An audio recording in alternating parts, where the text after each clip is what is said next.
Hello, friends. Happy Friday. Here we are already toward the end of February. I feel like it was just a couple of days ago that I made a comment about it being late in January.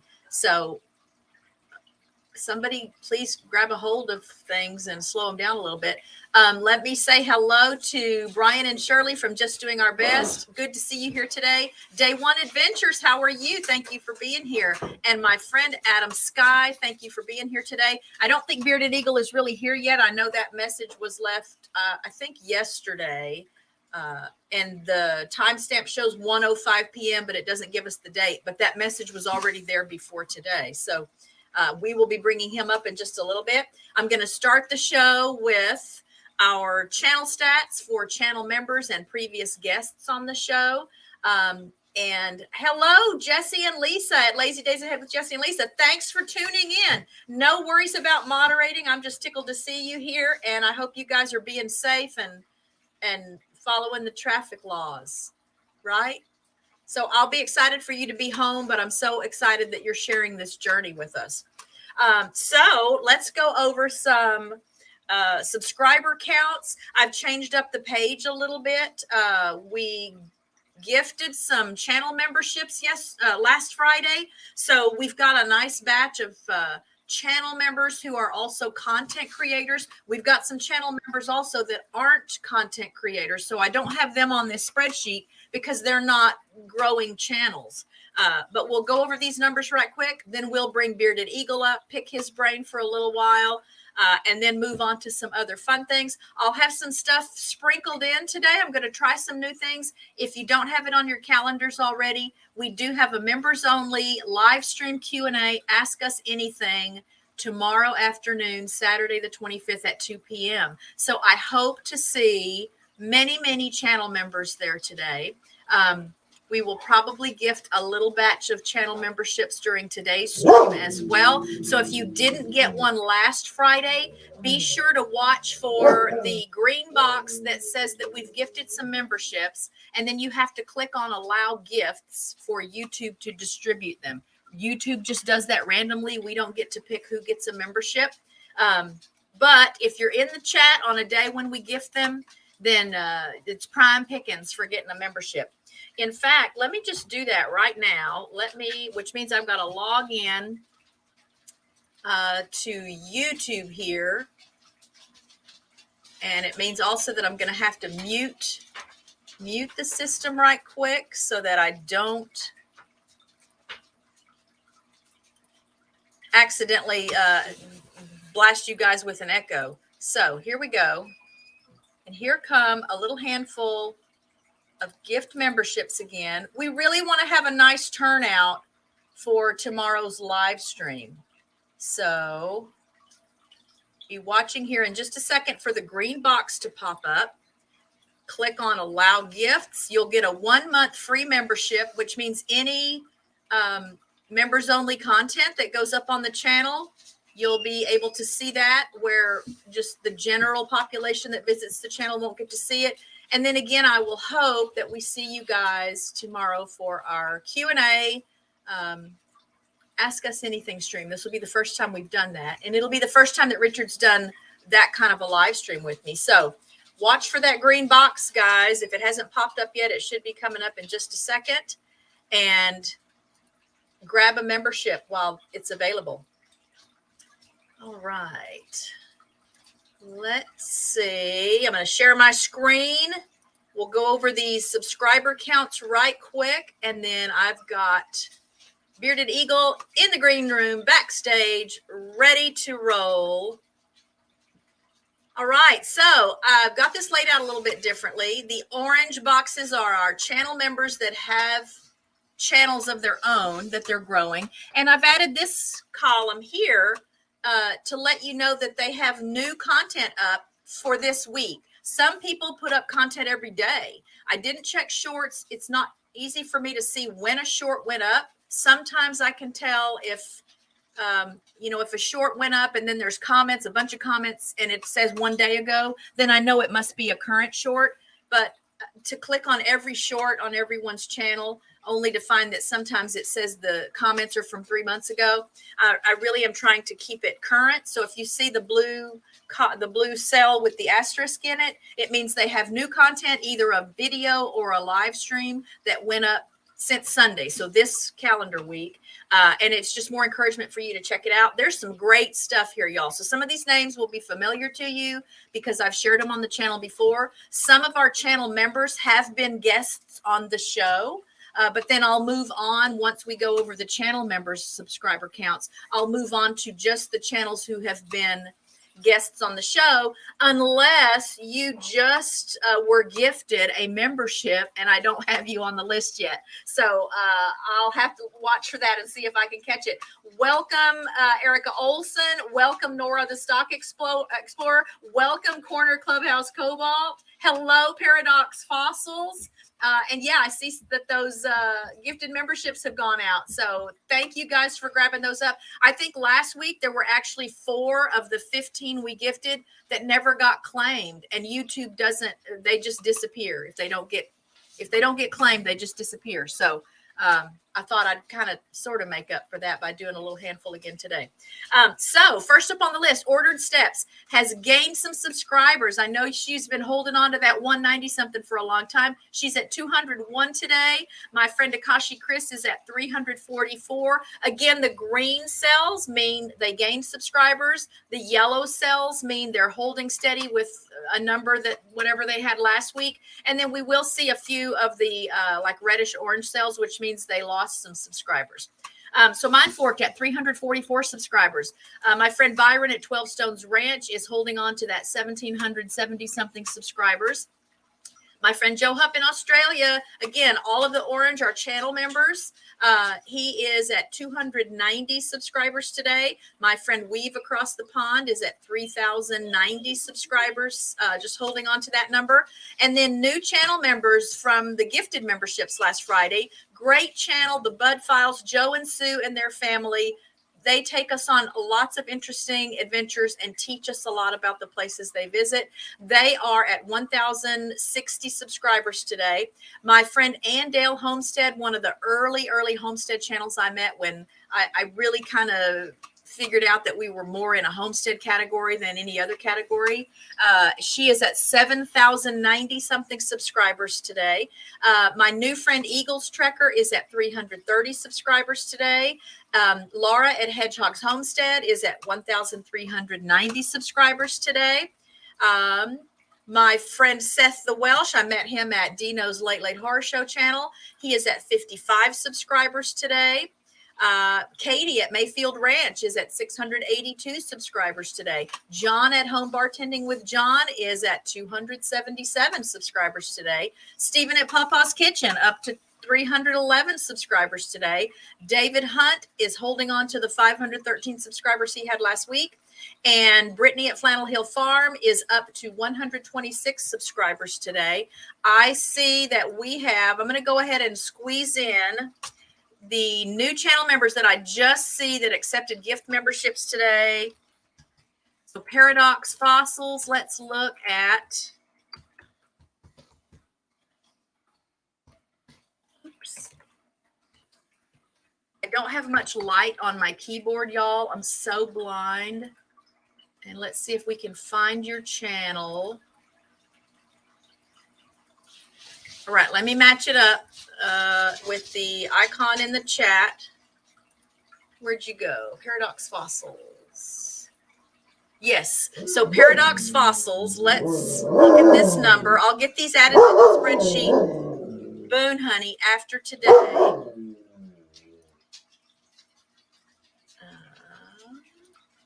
All right, Paradox Fossils is at 508 subscribers today. So that'll go on the spreadsheet, Paradox Fossils, in this member section, and then we'll be tracking your number every Friday. And I see also that Nora, the Stock Explorer, she had another great chat this morning. She is at 1,510 plus subscribers as of today. Let's see who else we have. Erica Olson, do you have a channel? Hello, LB at Woman Outdoors. How are you? Let's see. Anybody else? Okay, that looks like all. And I don't know if all of the memberships have been taken. So I see 1, 2, 3. Maybe only 4, maybe only 3 or 4 of the memberships that I just gifted have been claimed today. So you can click on allow gifts when you scroll up to see the green box where I distributed some gifted memberships and see if there are any left. And you get a free month of membership to the RichKatRanch channel. You can be at the members only live stream tomorrow. And let's finish with our list. So that was Katie, Flannel Hill Farm. Now moving on to previous guests on the show. Let me make sure I didn't miss someone else that's got a channel. Oh, let me make sure that Erica didn't already answer. Do you have a channel, Erica? I know Erica from Lawyer You Know, from Peter Tragos' channel. All right. So previous guests on the show, Multi-Hunter 24/7 is up to 633 today. Tiffany at Mud and Mascara, she's dropped a handful of subscribers. I shared with you guys last week, I think, that she's been taking kind of a break. She went back to work, so it's been a little hard to devote time to the channel. But she's got new content up because she's participating in the chili collaboration. And I'll be talking about that here in just a minute because my video for that comes out tomorrow. Our friends Ryan and Devin, Texas neighbors at our new land, are up to 926. Y'all, we're still trying to inch them along toward that 1,000 subscribers mark. Okay, so Erica, sounds like you're not really trying to grow a channel, but thank you for accepting a membership. Schultze, how are you? Thank you, Schultze. It's good to see you. I know Schultze from the Late Late Horror Show also, guys. Oh, Vicki Lund. Hey, Dr. Lund. How are you? Thanks for being here. That's Psychology Noir with Dr. Lund. Back to my list. So Tiffany's down to 413. Ryan and Devin are up to 926. Lazy Days Ahead with Jesse and Lisa. They are tuned in, but on the road.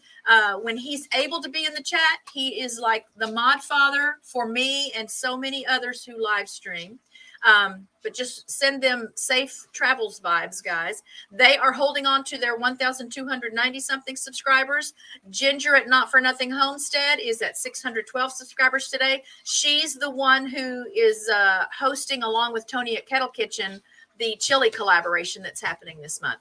My friend Robin at What the Flock has lost a subscriber. I did hear back from her. She's just taking a little bit of break. So I want to remind everyone, and welcome Woman Outdoors, new member. So I'll look at your channel here in just a bit too. We'll share your number.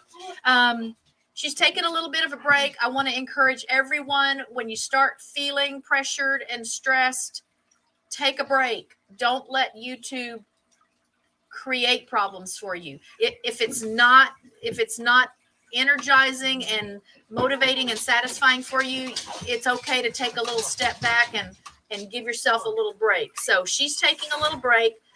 We're hoping to see her back soon, but I was happy to hear back from her. My friend Lee at First Floor Audio across the pond, great musician, is at 1,050 something subscribers today. Rich New Design is holding on to his 306 subscribers. Our Texas neighbors, Jeff and Lorena at Back to Country Homestead, are up to 548 subscribers today. My California friends, Ronnie and Brittany, are up to 569. Ashley at CNC Farm, still blowing and going, guys.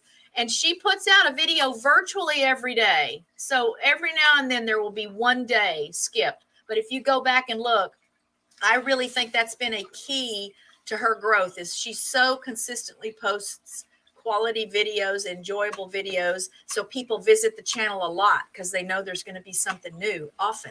She's at 1,270 something subscribers today. My friend Vicki Lund, also blowing and going. The 1,000 is coming soon. She's at 841 subscribers today. Great channel. My friend Adam Sky from across the pond, 206 subscribers today. I'm so excited to see that number over 200. That's a fun thing to report. Dino at the Late Late Horror Show, 99,900 something subscribers. Guys, I've been telling you, we've been looking for 100,000 subscribers for a good while now. I had hoped it would happen by Halloween. I just thought that would be just so fitting. And then I thought, well, maybe it'll happen by the end of the year. So check out the channel, show him some love and support. There's something for everybody there. So I would love to be reporting next Friday that he has surpassed the 100,000 subscribers mark. Dawn Ray B is up to 428 subscribers today. My friends Jen and Steve at Good Times Homestead with Jen and Steve are up to 819. Look at these great numbers, y'all. And look how much green is on this list today. I'm so excited when I see growth. So Nancy is up to 849 at Our Treasured Home. So developments with Fat Ninja DM. I told you guys I was going to leave him on the spreadsheet, even though he passed away just like a week after he was on the show. And so he was just kind of holding steady at a number, and he lost a few subscribers. His son, I think his name is Christopher, has taken up the torch, and he has now gone in to manage the channel. So there have been a couple of little videos go up in the last week, and that's why he's got that blue asterisk there. So I'll be checking that out. I'm not sure what direction the channel will take. I think his name is Christopher. I think he's a musician, or he's very musically inclined. So we may be seeing some music on the channel, but still worth checking out. Fat Ninja just had such a great message and just a great spirit. But he's down to 452. So again, check it out. Hello, Scratch and Pete. How are you? Thank you for being here. Hello, Bearded Eagle. So I told him you're in the back, you're backstage in the green room. Let me run through these real quick, and then we'll bring you up. My friend David at Safe and Sound Texas Audio Excursion is at 1,970 something. Looking at 2,000, y'all. My friend Peter Tragos at Lawyer You Know, 206,000 as of this morning.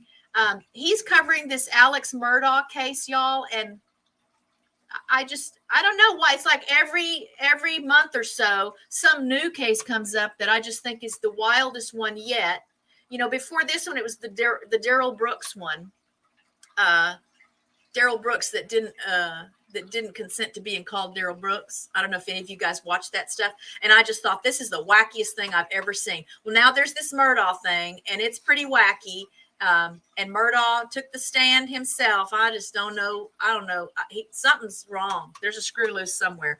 Someone hand that guy a wrench or a screwdriver. So Peter's at 206,000 subscribers.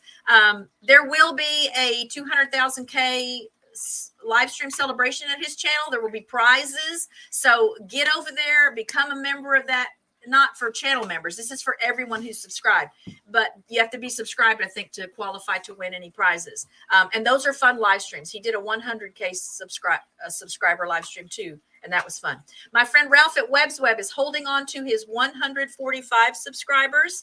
My friend Amanda at Bare Bones Living is down to 622 subscribers. She does have new content this week, so she just needs a little nudge, guys, to get back up above 624. My friend Danielle at Danny Days Ahead is at 735 subscribers. I want to encourage you guys to go check out. She also participated in the Vineyard Chicks collaboration to sing the Greatest Showman song, Rewrite the Stars. If you haven't seen my video for that, it went out yesterday. It premiered yesterday afternoon. One of the funnest things I've done on YouTube so far. So check that out for me. It's a duet. So Vineyard Chick sings one part and I sing another part. We sing together at the end, and I think it turned out great. It was so fun. So Amanda's down to 622. Danielle's up to 735 at Danny Days Ahead. My friend John at Pedroza Travel is up to 775. My friend Angela at The Inquisitive Farm Wife is up to 1,340 something. Millionaire Paul is up to 193. 200. So close. No new content, though, in about 8 days. So he must be taking a little break as well. My friend, the very gifted Tom Salta, is up to 784.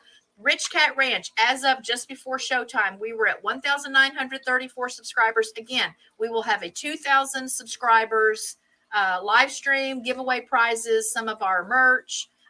some other knick-knacky things that we can find. And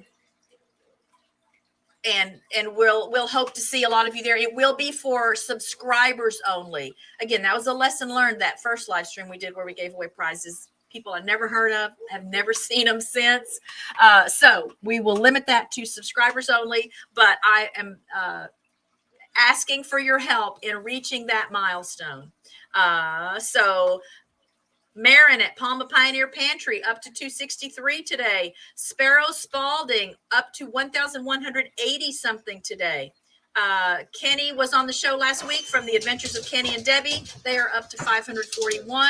Bearded Eagle backstage right now, 909 subscribers. Y'all, if I see 900 anything, it's so close. It's so 1,000 is so close, and that's just a huge milestone for any content creator. A lot of good things can come from that. There's that's only part of the pie, but I love celebrating these numbers. So I hope that you guys will check him out. I for sure think after we visit with him today, you'll want to go and check him out. And then next week on the show, Heather from Come Hither with Heather in Australia. She's at 832 today. And then I'll just let you guys look at who we have coming up in the next month. So I'm booked through the 31st of March. I have lots of, I'll give you the sneak peek of all the, oh, look. So if you see your name here, I've sent you an email and I haven't heard back from you yet to book a date. So that's a hint. And if you don't see your name there and I haven't sent you an email, I encourage you and invite you to send me an email if you'd like to be on the show. I don't feel like I have like power to make channels grow, but it is fun to introduce yourself and just get yourself some exposure, because the little seeds that you plant along the way that you may not even realize are going to bear any fruit can and do often bear you a little bit of fruit. So like I've told you before, together we can all make it. There's room at the top for everybody. YouTube is not a one person wins kind of a game. And growth is just fun to experience. So let's move on from this. Let's take these off. Let's stop sharing my screen. We are going to bring up Brian from Bearded Eagle. How are you? I can't hear. Oh, you're muted. Okay, say something now. Is that better? Yes. So now I can hear you. Okay. So. Yeah, I'm so excited. And I've thought to email you before, but I tend to stay booked out kind of far. And I go through spells where I really don't want to have to email and say, my first available spot is in 6 weeks or 8 weeks. So I tried to wait until it was maybe not so far out. And then we have this little opening in the schedule. And I thought, nope, here's my window of opportunity. So I'm happy we're able to do it. It's like trying to get the cable company to come out. Oh, yeah. When it works for you. We'll be there in 2025. Yeah. Oh, yeah. Sometime between midnight and midnight. Yeah. So my first question, before I get to the questions that I usually ask, that bear on the wall behind you, is that one of the bears you ate? Yeah, I did eat. That is one of a few bears that I've ever eaten. Okay. So y'all, until I saw a video on his channel about eating bear meat, I never even thought about eating bear meat. I don't guess really, right? This may sound silly to ask it, but there's really no kind of meat that a human could not eat, right? Some stuff may be kind of taboo. Yeah. Well, not just taboo, but like things like coyote, like it doesn't taste good to everybody. Okay. I've never tried it. Bear, I didn't care much for it, honestly. Okay. But the stuff that's cut with pork and, made into pepperoni sticks and some sausage, you can't tell the difference. Right. Okay. But by itself, some of that stuff might be weird. Yeah, the back straps. I didn't care much for the back straps and tenderloins. Okay. I'm kind of a dog person. Okay. And so I grew up with dogs, and the taste of, and I tried not to over season it on purpose because I actually wanted to be, taste what I killed. Uh-huh. And I just didn't like it. It reminded me of how a dog smells. Uh-huh. Interesting. And that's part of where I think it's coming from for me, the word taboo. Like, I know people eat horse meat, but I could not bring myself to eat horse meat because we have equines here. That I would call taboo, because even if it did taste good, I probably wouldn't want to eat it because I grew up around with horses. Connection. Oh, yeah. Oh, gosh, yeah. But just technically speaking, Yeah. I would guess that humans really could eat whatever kind of animal Yeah, I they think wanted or needed to eat. you have to be careful. I mean, there's some weird things too, like the puffer fish. You have to be really careful because I think there's some poison or something. I've heard that. So yeah, but yeah, there's an exception. But for the most part, I guess, unless you're a vegetarian, yeah. Right. Okay. So anyway, I was just dying to ask about because I think I've seen the bear in some of your videos, and I thought, oh, wonder if this is a bear that's been on the table. So that just fascinates me. And I have the pictures of it still, like before we processed it with me without a beard. So if you go to my Instagram, you can scroll all the way. I think it was one of the first pictures I put up there. I may have to find that and put it on my community tab. Now you'll have everybody intrigued. The beardless eagle. I told everybody when I hit 1,000 that I'd shave it. Oh, okay. Did you hear that? Somebody write that down for me. Temporarily. The Oh, beard. no, the I bearded realize, but so eagle- that we can see you without it at least. Yeah, the bearded eagle's coming back. Yeah.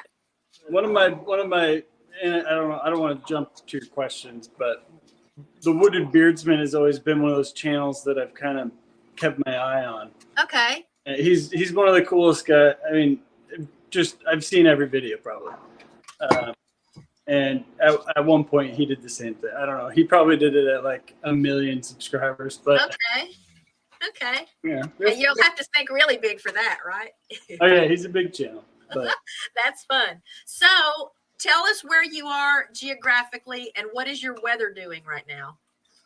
okay, I'm in North Carolina. I'm in the eastern side of North Carolina, so I'm halfway between Raleigh and the coast. Okay. And weather-wise, what's happening? 75 degrees and sunny. Oh, nice. And has it been that way most of the week? Because we had an 86-degree day here like 2 days ago, and now it's been in the 40s. Not quite 86. I think it got up to 80 though. Okay. So when does hurricane season start for you? I've only lived here for 2 years, so I moved from the Northwest. I grew up in Oregon, Seattle area is where I started my career, and I started working remotely. So I was like, well, we can move anywhere. Okay. And house prices in Seattle are like West ridiculous. Coast in general. Yeah. So you could just come out here and get so much more. Okay. So you have a family, yes? Children? 3 kids and a wife. And what are the kids? Boys, girls, some of each? 1 girl, 2 boys. And what are the age? What's the age range? Let's see, 7, 9, 11. Okay. So they can kind of take care of themselves a little bit. Oh yeah, they're out there. I can hear them running around. Yeah. Do they go hunting and fishing and camping and stuff with you? Absolutely. And they like it? They love it. Yeah. Enjoy it while they like it. Because then they'll all hit that stage where they don't want to do it just because they have the ability to say, I don't want to do it. My 11-year-old tries to be coy or cool about it. Like, Whatever. I'll eat some snacks and you can cast it for me, but Okay. I'll just wait till you get one and I'll reel it in and then I'll complain if we don't. Okay. So I want to ask first about your channel name. You know I'm an eagle lover. Maybe you didn't know I'm an eagle lover. I'm like obsessed with eagles. So You know what I realized about the bell was turned off. So okay. you emailing me actually got me back on your channel. Okay. So you can check out my eagle content. And like this is eagle, there's babies in the nests and drama in the nests and a lot of soap opera stuff going on in my favorite nests. So I'm keeping up with one of them. I don't know which one it is. It just happens to be on a channel that I watch, but it looks like it's super high in the air, beautiful ocean scene, and there's a couple eggs maybe. So is it a California nest? I don't know. I'll figure it out. I'll email you. Yeah. Anyway, to answer your question, I'm an Eagle Scout. So okay. the Eagle Scout is something that not very many people get, but it's something that usually takes a long time. And I joined Boy Scouts really late, and then I just went tore through it. Yeah, and I had super good leadership, super good mentors. I wouldn't have been able to do it without them. But my best friend was in this troop, and he was like, dude, we're going on a mountain biking trip. How do we have to end this trip? Just come with us. And then finished it. Did everything I could. Apologies for the dogs, guys. Hey. Oh, we like dogs. Come here. So we've had a crew out all week. Hey, come here. Come here. Hey, boom. We've had a crew out all week working on the back pasture. There's been a lot of problems with drainage and standing water and mosquitoes. So we and our neighbors to the north of us have both been working with the city, and they've been here all week. So the dogs now they see there's probably a cement truck or something out front again, and they've got to sound the alarm. Hey, Serena, come here. Serena, come. Come. Good girl, come here. She's doing her job. Oh, yeah, and I'd rather it be like this than them not alert us if there's something we need to be aware of. So it's just not convenient when I'm trying to have a conversation with someone on screen. Have you always had a beard then as an adult? Since you could grow a beard, has that been a thing for you? I always had something. Yeah. Okay. Whether just some little stupid weird looking thing or like sideburns or, Yeah. I guess that's a guy thing, right? I don't like shaving. Nobody likes shaving. Oh, yeah. All right. So tell me now, what motivated you to start your YouTube channel? I mean, maybe it was Alone, like the Alone series where you're watching a show. A lot of the skills that I've learned and a lot of the things that I love to do are here on TV, and it's like, why are people watching it? Because they don't experience it themselves, maybe, or maybe they can't anymore, or whatever, or maybe it's a different place in the world. They just want to see it done there. I'm all for that. Well, I'm doing it anyway, so having a couple tripods strapped to my back. I mean, it's not that much extra, especially live, but filming everything takes 8 times as long. And honestly, I like being out there so much that extra time just gives me more of that me nature. Like that's where I kind of get my energy and unwind. So I don't mind it. Nice. And when you're not working on the channel, do you have, I know you do a lot of things that I would call hobbies. I would call like fishing and hunting even sort of like hobbies. Yeah. But are there things you do that don't have anything to do with the channel that you would like? Are you a painter, or do you play the piano? Is there anything like that?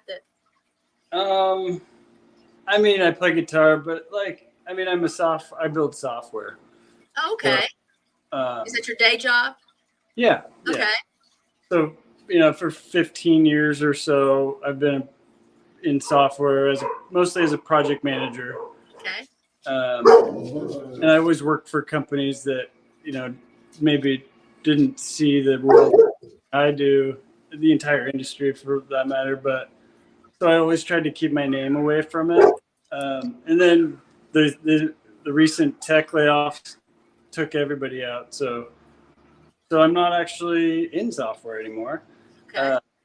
My neighbor has a construction company, needed help with project management type stuff and all the technology and everything like that. So kind of going to be like the VP of operations and help him take his company to the next level. That should be a smooth transition though. Yeah. On one hand, definitely like a breath of fresh air. Because it's really stressful in the software environment. Oh, okay.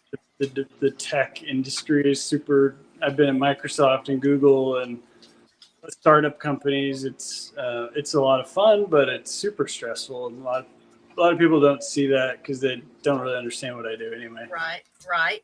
Does anybody help you with the channel? Does anyone help with filming or editing or? No, actually, I edit everything on my phone. Okay. I have some brilliant musicians, like his name is Useful. It used to be Useful Logic. I don't know if I don't want to give out his name and dox him, but I think he changed his channel name to his real name. Okay. But But anyway, I can email that to you. Okay.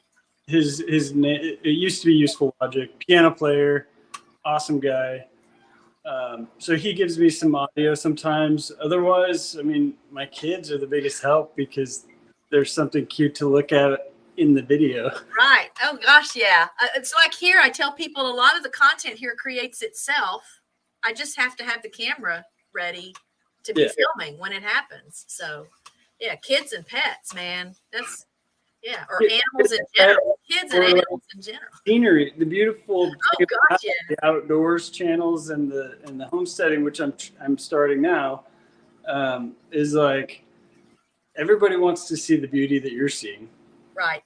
So it doesn't really matter what you're doing. Just have a tripod and quit wobbling the camera, and somebody's going to want to see that. Right. Some more hellos here. Hello, Connie Cleary. How are you? Hello, Devin at Our New Land.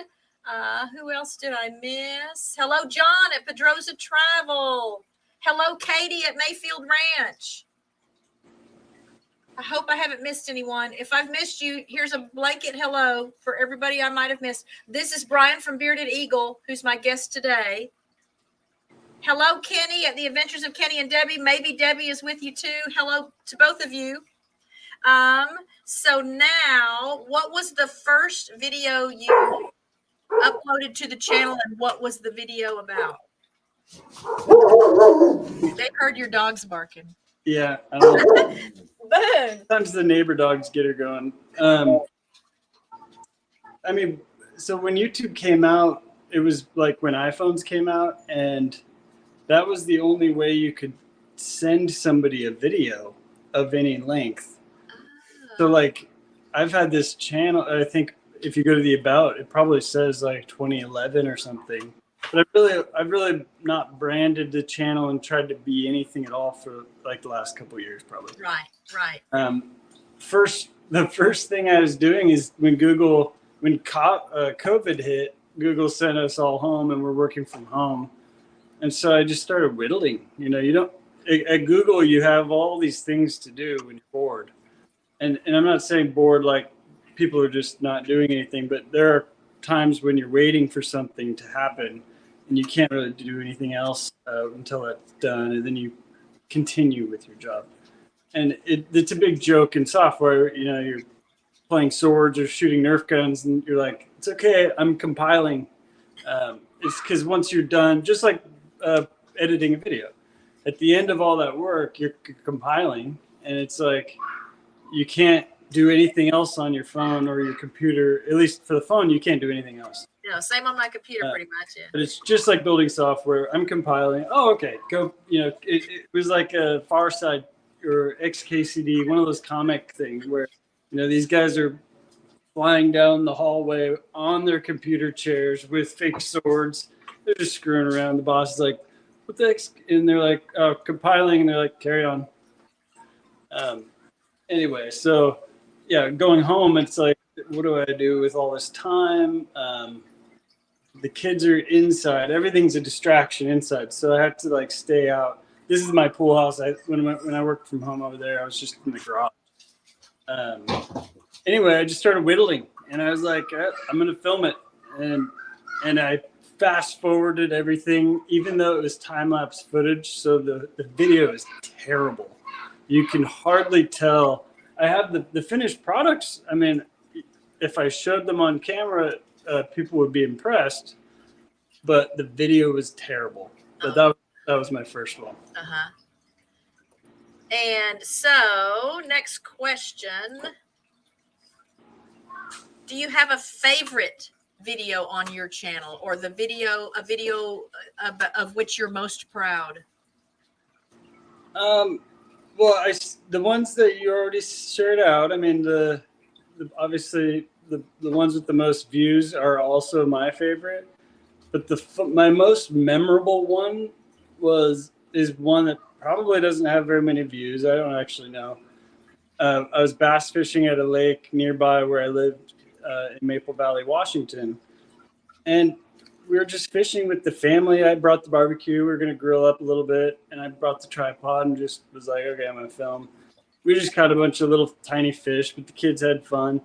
Anyway, we're carrying on, and these kids come down and they start fishing by us, and first of all, you're like, oh, this is my, but then, I was trying to be nice, and all of a sudden he goes, are you the bearded eagle? This was before I moved to North Carolina. So I probably didn't even have 100 subs. Wow. But because I probably had 80 or something subs, but I don't even know if I had a logo or stickers or anything. But this kid, he just said that. My wife and I looked at each other like, what the heck? Wow. So funny. Is that at Black Diamond, Washington, or Lake Sawyer? Sawyer.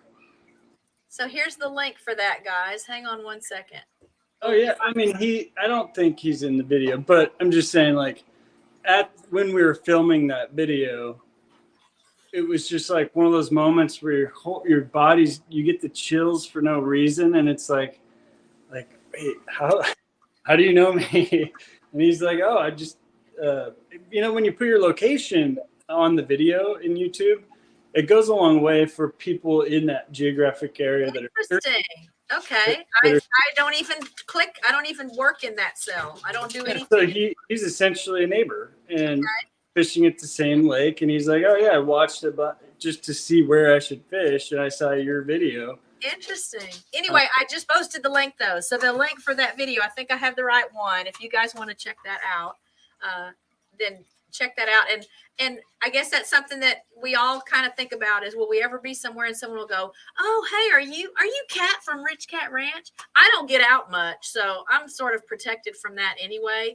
And the outdoor stuff I do here is here on the property for the most part. Right. So we've got some ideas in the works of things that we want to do out and about as a channel, but we're not quite to the point of filming anything yet. Hello, Lark's Homesteadish, and hello, JJ Little Show. Hi, Mom of 4 boys. Thank you guys for being here today. How exciting.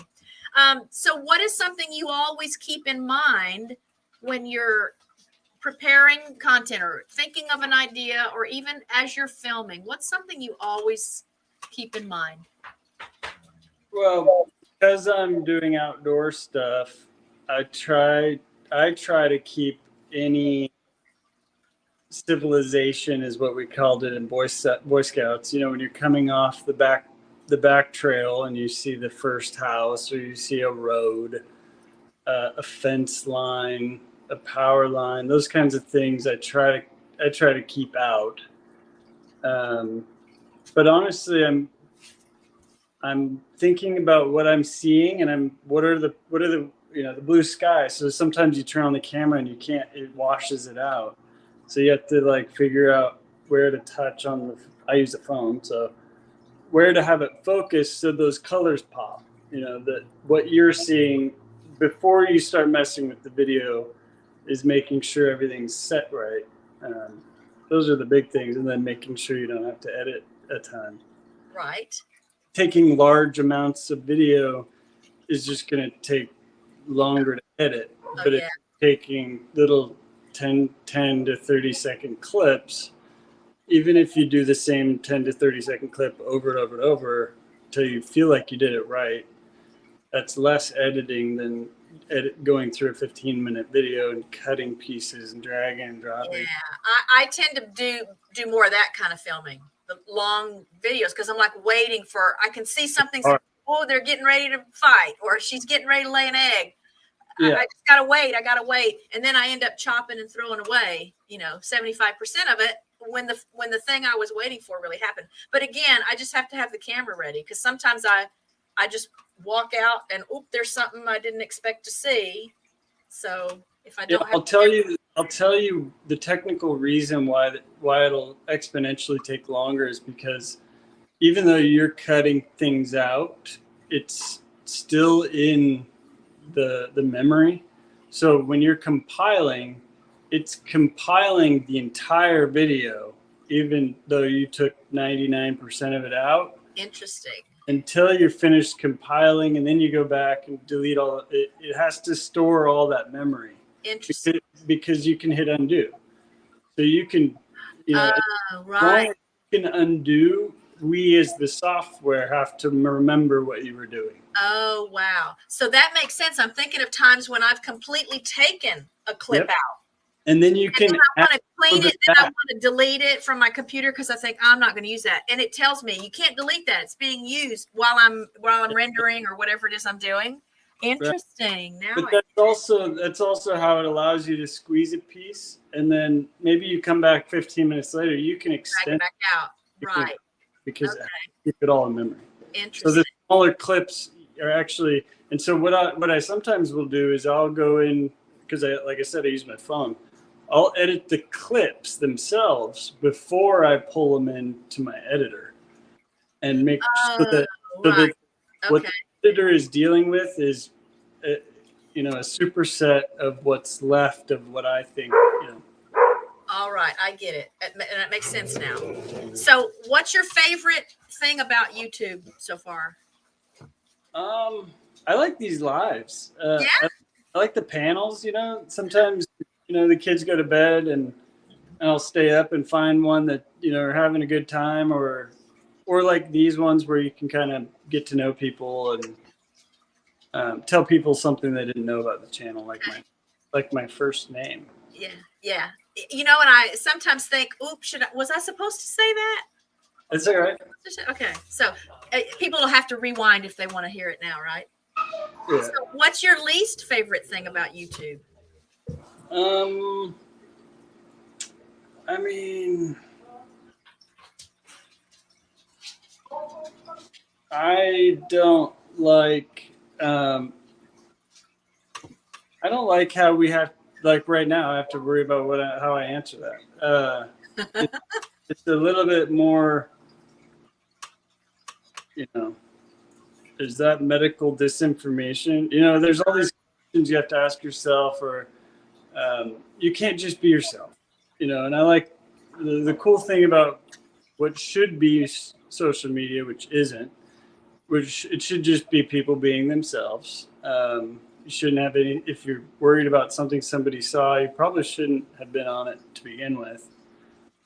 But like, that takes some of the reality out of it for me, is when people can't, and now we're worried about, okay, well, am I going to offend this group? Am I going to offend that group? And it's like, okay, well, let's just let all that work itself out naturally instead of trying to police it up front. I think that's easier, because the natural thing for us to self-police would be, I'm just going to go to a different channel. Just go watch, yeah. I'm not going to spend time trolling this chat. I mean, yes, people do that. But no, for the most part, I think people would just go somewhere else. And so really you wonder at the end of the day, am I dealing with the real Brian, or is this just the Brian on camera? Right. And I can confidently say that my friends would agree that, I try to keep that consistent. Yeah. And I think sometimes that may be why I'm drawn to some channels where every now and then I'm surprised. They just tell it like it is. And wow. All right. Yeah. All right. Somebody said it. Wow. Yeah. So I do try to be a little mindful of that though too. And we're a family channel, so I there's some stuff that I don't bring up or wouldn't say, but if I see someone else say it or do it, then I enjoy it. Yeah, if it's not, if it's not happening on my channel, you know what I mean? Like, it doesn't bother me as much as if it's happening on my channel, where I know my kids can have access to my friends' kids, but somebody else's channel, and it doesn't bother. Oh yeah, same here. So I know you've touched on already another YouTuber that you follow, and I know maybe that's what you were alluding to when you said you didn't want to jump ahead in questions, but I don't want to assume that that's who you would collaborate with if you could collaborate with anyone. But is that who, if you could collaborate with any other YouTuber to do whatever kind of video you like, who would it be? I mean, yeah, he would. The only reason I would pick somebody else is because he's in Canada and all the logistics of that. But Zach Fowler is in the U.S. and he's probably my favorite channel. And what kind? Does he have a similar channel to yours, outdoors and? Yeah, so Zach Fowler won season 3 of Alone. Okay. And I don't know if he had his channel before that, but that's where I saw him. And then and so I just kind of got to, he had a wife that eventually left him because of YouTube. And I don't know, it kind of was an intriguing thing where he was following his passions instead of, his love, I guess. Right. Interesting. And I saw how religion, he had a faith that was kind of reborn while he was on alone, being alone, for 68 days. I don't remember how many days, but he kind of, his faith was reborn, and I don't think his first wife was all about that. Oh, okay.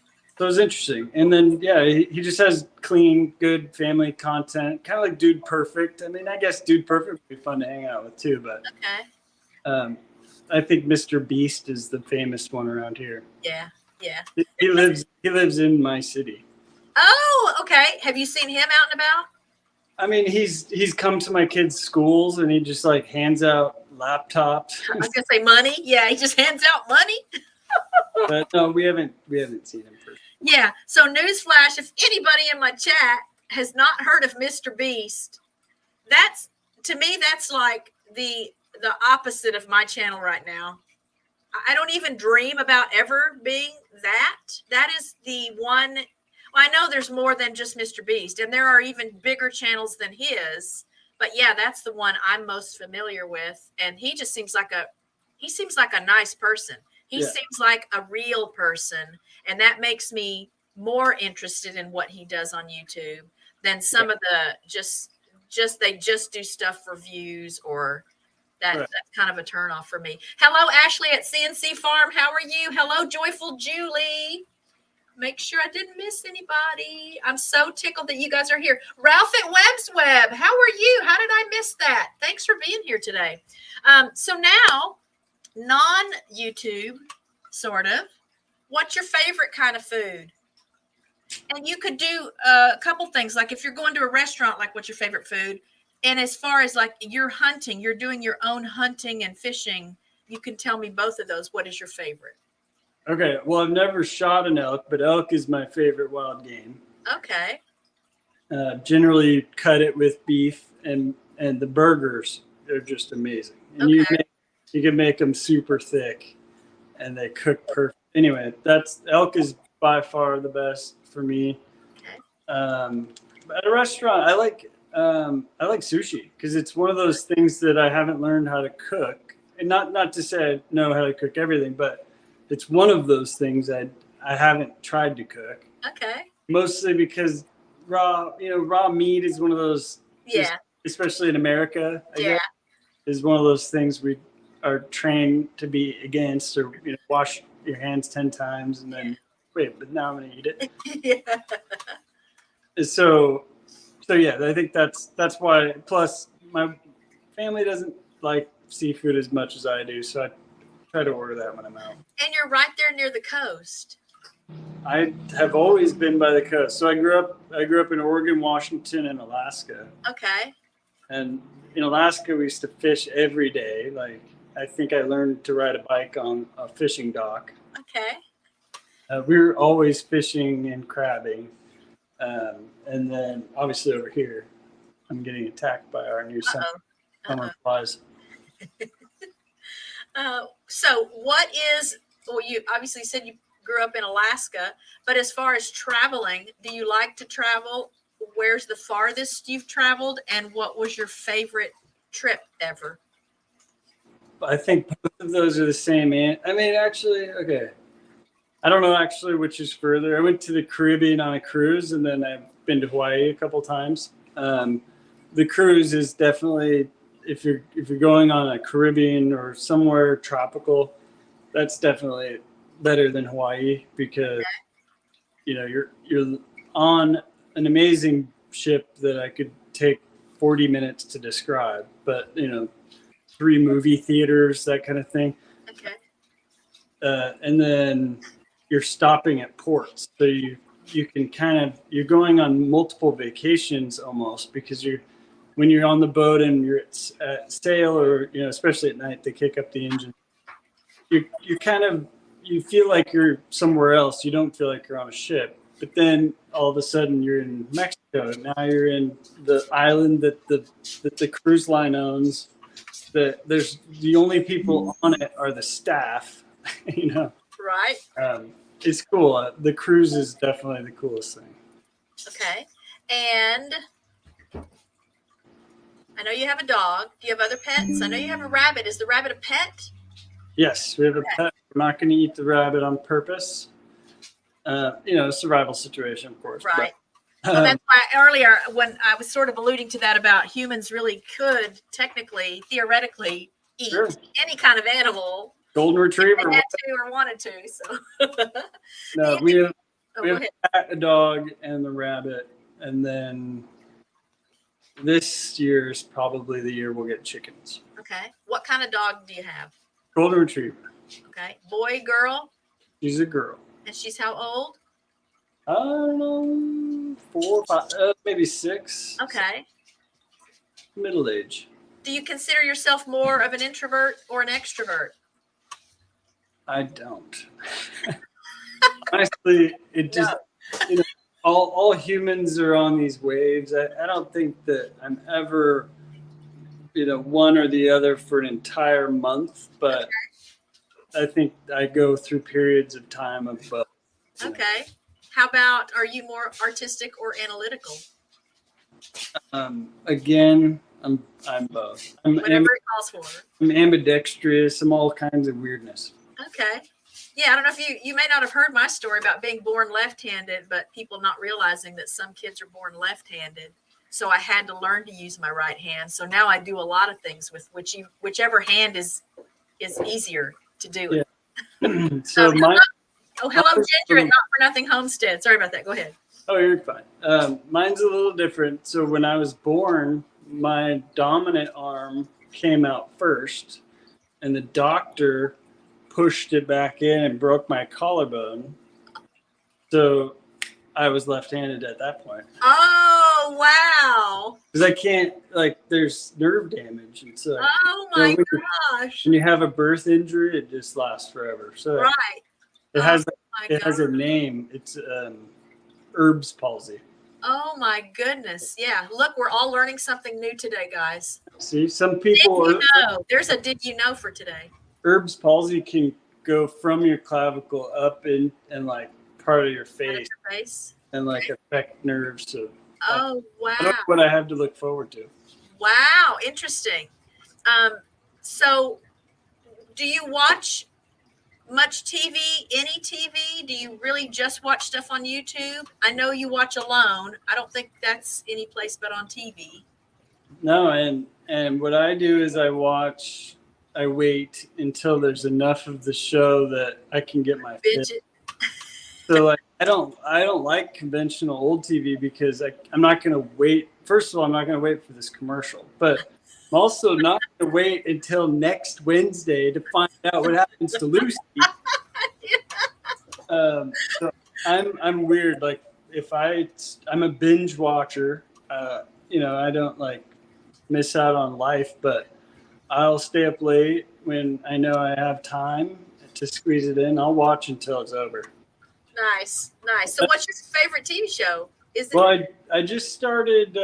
I've been going through these westerns that have been redone. I just watched Billy the Kid, which was cool. I think the first 2 episodes are free on some platform, and then you have to watch the rest on some paid channel.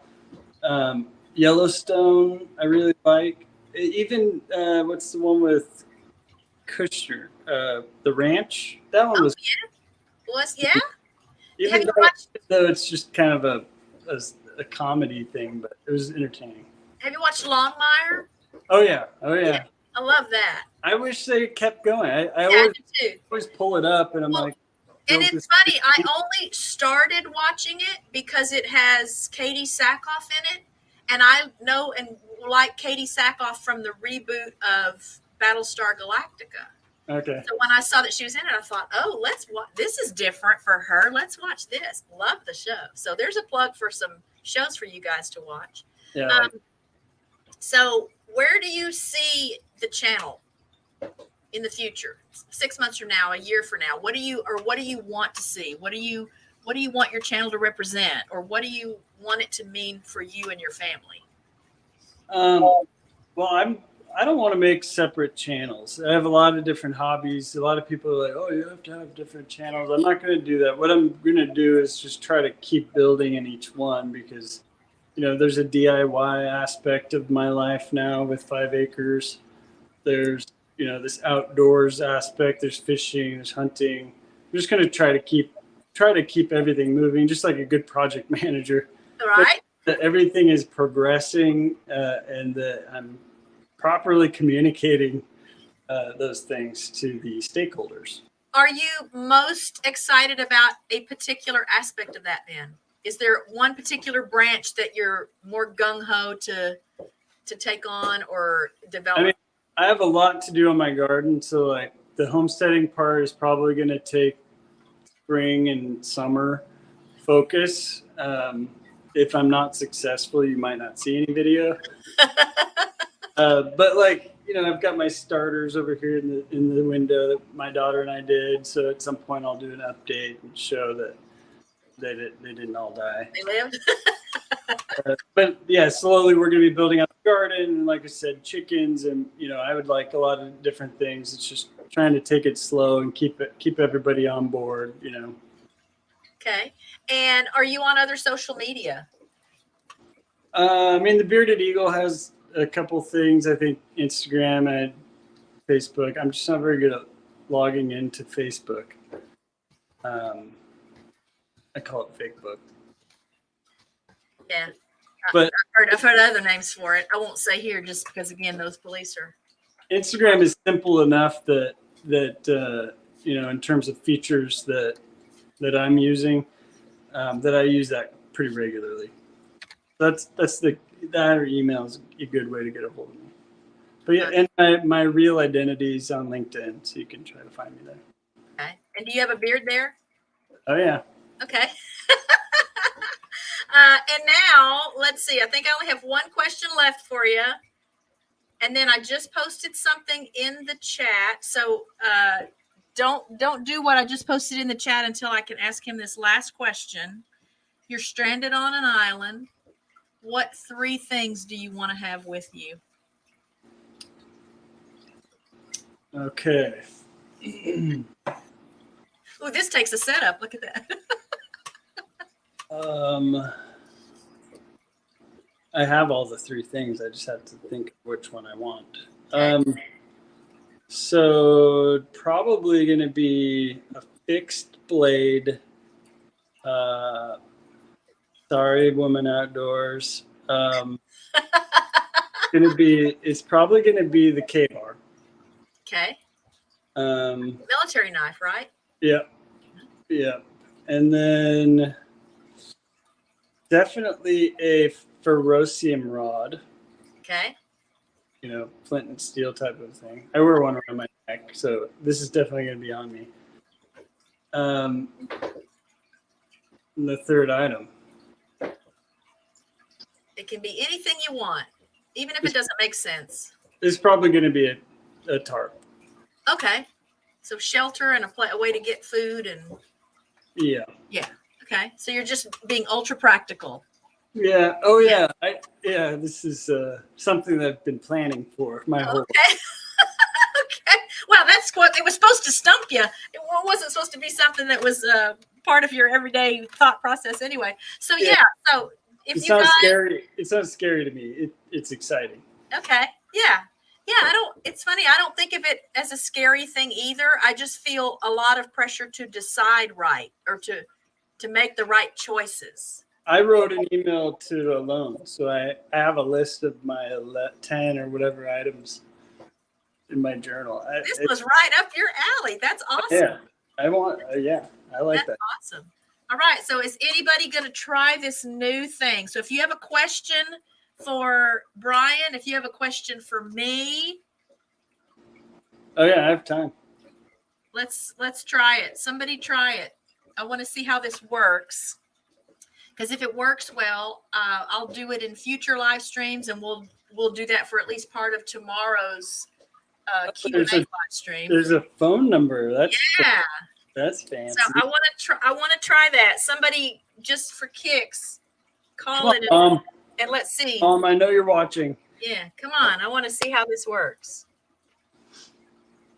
I think I have it set up right, and I had Richard call me earlier to test it. So we just got to have a taker. Somebody dial the number. They're trying to figure it out. Yep. So just from your phone, you just dial that number, and then I should be able to answer it on the computer, and we'll hear you ask your question. You may have to mute your tab, mute your the thing that you're watching.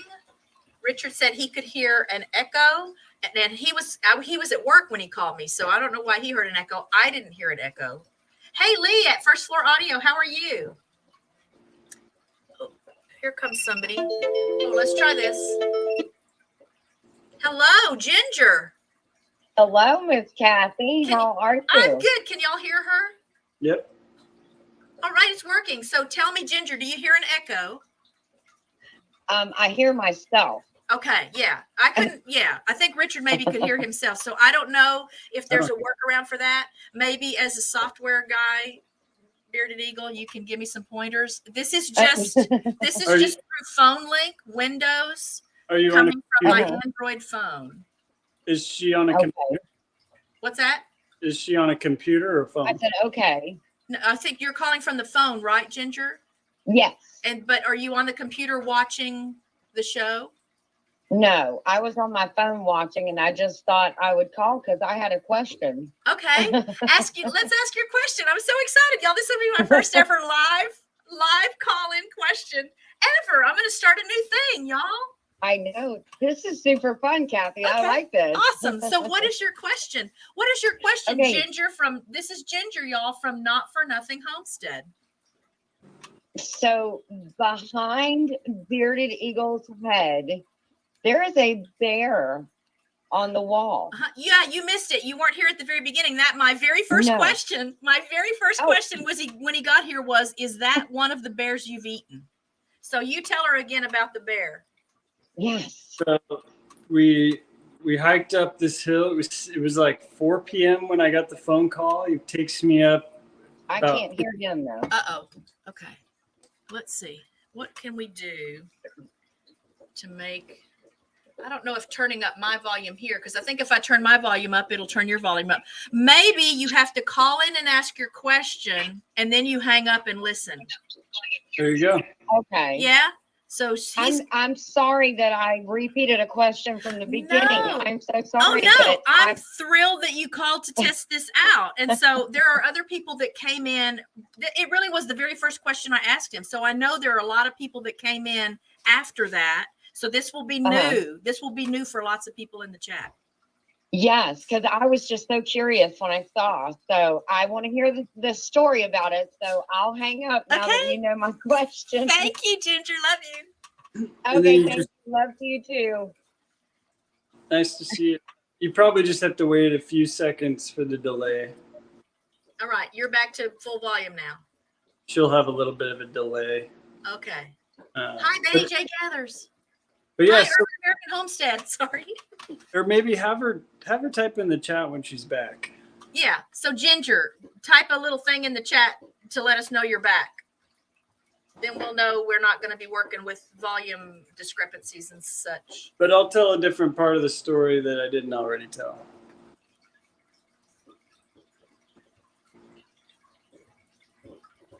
I'm so excited that worked. Yeah, that's cool. You'll just Google it, people on the panel couldn't hear, put StreamYard in there. Right. Somebody will have maybe it's a technical impossibility like we figured out with your new format, which is ask the question, hang up. But there also could be a thing you can do.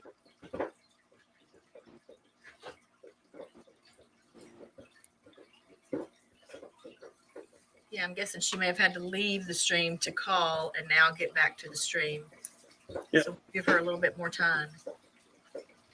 And anybody else that wants to call, we'll let him answer her question. And then if someone else wants to give it a try, I'll be grateful for more practice with it. Yeah. Okay, she's back. Okay. So I got a call. It was like, I think I was in the attic just organizing. I just remember because I haven't gone hunting very many times. He calls me. He's like, "Do you want to go bear hunting?" I'm like, "What do I need?" He's like, "Just can't wear camo and bring your gun." I was like, "Okay." So I threw together. I got my rangefinder. We hiked. We drove maybe 10 minutes from my house in like Maple Valley, which is 45 minutes from Seattle. We're in not a rural area really, but this mountain is kind of up out of the way, and you're allowed to hunt there. So we go up. I was driving a Honda Accord. My hunting. Hunter man. Yeah, your hunter car. And little did I know the trunk would be full of bear parts. So we hike up this logging trail, straight uphill, switchbacks. It was kind of annoying, but it only took like 30 minutes to get up there. And probably within 15 minutes, my brother-in-law spotted it, and he's like, "There's a bear. Let's go back." So we went back down the trail. We climb up on what we call a slash pile in the Northwest in timber country, which is where they've clear cut, and then everything they aren't going to send with the logging truck, just the branches, they get put in a huge pile. Okay. And then that becomes like a habitat and whatever. Oh, yeah. But you can also get up there and get a nice vantage point when the timber starts to regrow and you can't see forever at the ground level. So anyway, the timber had grown. I mean, I think everything was probably 10 feet high, and went straight down this gully to get to it. It was 77 feet. The shot, one shot, but it took an hour to find it, and then it was dark right after I took the picture, and so the entire gutting process and getting this thing back up this hill, I didn't get back home in bed until 4 a.m. Oh my goodness! I shot it at like 7. Wow! Because there's a timestamp on the photo. Wow. It took forever. It was the worst. It was the hardest, probably the hardest, longest thing I've ever done. And maybe that makes me sound like a wuss, but somewhat of a city boy until I moved here. And I don't know, it was awesome though. Had that mounted because I knew it. Oops, here comes another question. This is John Pedroza at Pedroza Travel. How are you? I'm doing good. How are you doing? I'm good. So, do you have a question for Bearded Eagle? I do. So my question was, what is his favorite fish to sport? Fish. Okay. And I'm gonna go back to the channel because I can't hear him. Okay. Thank you for trying this out with me. Love you. Yeah, no, it's very interesting technology. I'm very interested to see how it works. Okay. Plus, it's cool because it gives me a second to think about it. Woohoo! 2 calls, 2 questions, live on air with Bearded Eagle. Oh, We'll see if he remembers to say something in the chat. Yeah. Hey, Dogface, how are you? Because the last thing you want people to do when you're doing a live is force them to go rewind. Yeah. Because then Right. Then they're out of sync the rest of the time. Yes. Hey, Joey, is Ginger? Is this your Joey? Joey, are you Ginger's Joey?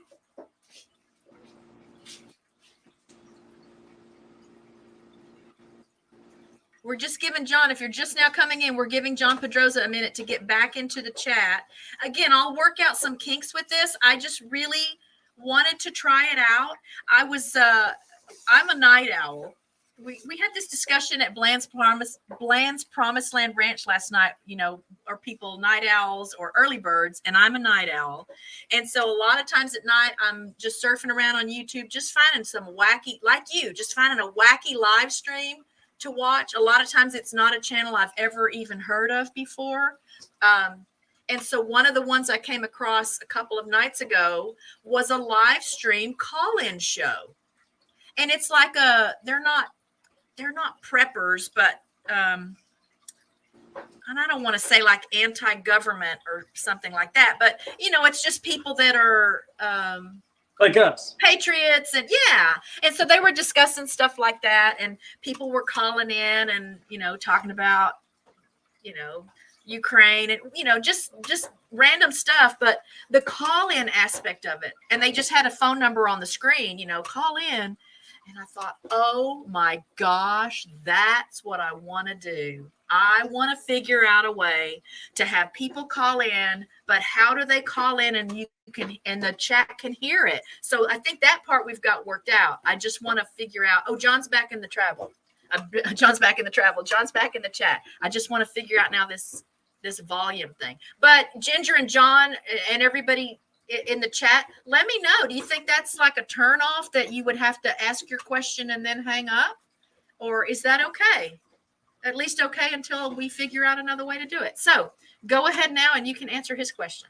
I think that's how they do it on like CNN and stuff. Okay. Or not CNN, C-SPAN. Okay. When Call in and hang up. Okay. So trout by far, and then and I'm not talking about deep sea. So trout and catfish, because catfish on the West Coast is something that was really non-existent to me. But when I've moved here, catfish is so much. Like I have a 1/4-acre catfish pond right behind the camera, Okay. And it is so much fun just to catch a catfish because they have a good fight, and then at the end they're just like, fine, whatever. Yeah. take me. Have you done any noodling? I've not. Isn't that a thing there? I think it's a thing. I don't have any interest in doing it Okay. because being from the West Coast, we're afraid of snakes. We're afraid of alligators. There's crocodiles in every body of water. I'm thinking back though to when the kids were little. They learned to fish out at their great grandparents' place. They had a big batch of land down in San Saba, Texas, and a big stock pond, and so that's where all the kids learned to fish. And I'll be darned if every time we would go to fish, and I love fishing. I don't know why. I think Richard likes fishing too. I don't know why we don't do it. But when the kids were little, and when I was little, my grandfather taught me to fish. And the rule when I was little is we had to catch our own bait. So we either had to dig up our own worms, or we had to catch our own grasshoppers and crickets and stuff. And we had to bait our own hooks. None of this. And then we had to clean our own fish. He was a no-nonsense grandfather that really was not just teaching us to catch fish, teaching us how to catch and prepare food. And, so that's what we did with our kids. And Gerald was like the luckiest little kid in the world. So he'd be like 2 years old with his little fishing pole, and he would pull out a big old, 6-pound catfish that he couldn't even hold up by himself. And like every time we went out, he got the biggest fish, even though he might have been the smallest kid at the time that was out there fishing. And all I ever caught was those little tiny perch that were only good for chopping up and using for bait to catch something else. But so there's my fish story. Of the two, trout and catfish, which do you prefer to eat? Trout. Okay. Yeah. Okay. All right. Any more? The funny thing about the kids is they'll catch the biggest fish on like the Spider-Man pole. And I've got like the $200 reel. Right. Like I don't even know how much the rod is. Right. Yeah. Well, I can remember going fishing out at Lake of the Pines in Texas here, which is not far from where Jeff and Lorena at Back to Country Homestead. In fact, they live virtually at Lake of the Pines. Just out there with a cane pole and a bobber, no rod and reel, a cane pole with a hook and a bobber, and just watching for that bobber. And had the best time. So I've had nice fishing poles. I've fished with people that had all kinds of fancy schmancy equipment. And that's one of my fondest memories of fishing is just standing out there on the end of a pier, watching for my little bobber and learning when's the exact time then to pull it up, to bring something in and not lose it. So hello at the Bud Files. Hello, Bud Files. Joe and Sue, how are you? Ginger needs a Spider-Man pole. Right. Joey, that's what she's getting for Christmas. Oh, I missed the answer if you are Ginger's Joey. All right. Anybody else want to call in and ask another question before we do a couple of other just fun things? And I'll show y'all a couple of other things that are going on in YouTube world and here at the channel. While we're waiting for that. And do you want to hang out here with me while I pull some other stuff up on screen? You want to go to chat? What do you want to do? Up to you. I'm gonna leave you here then. I'm gonna pull up the next thing we're gonna spin for our channel of the week. So let me pull that up.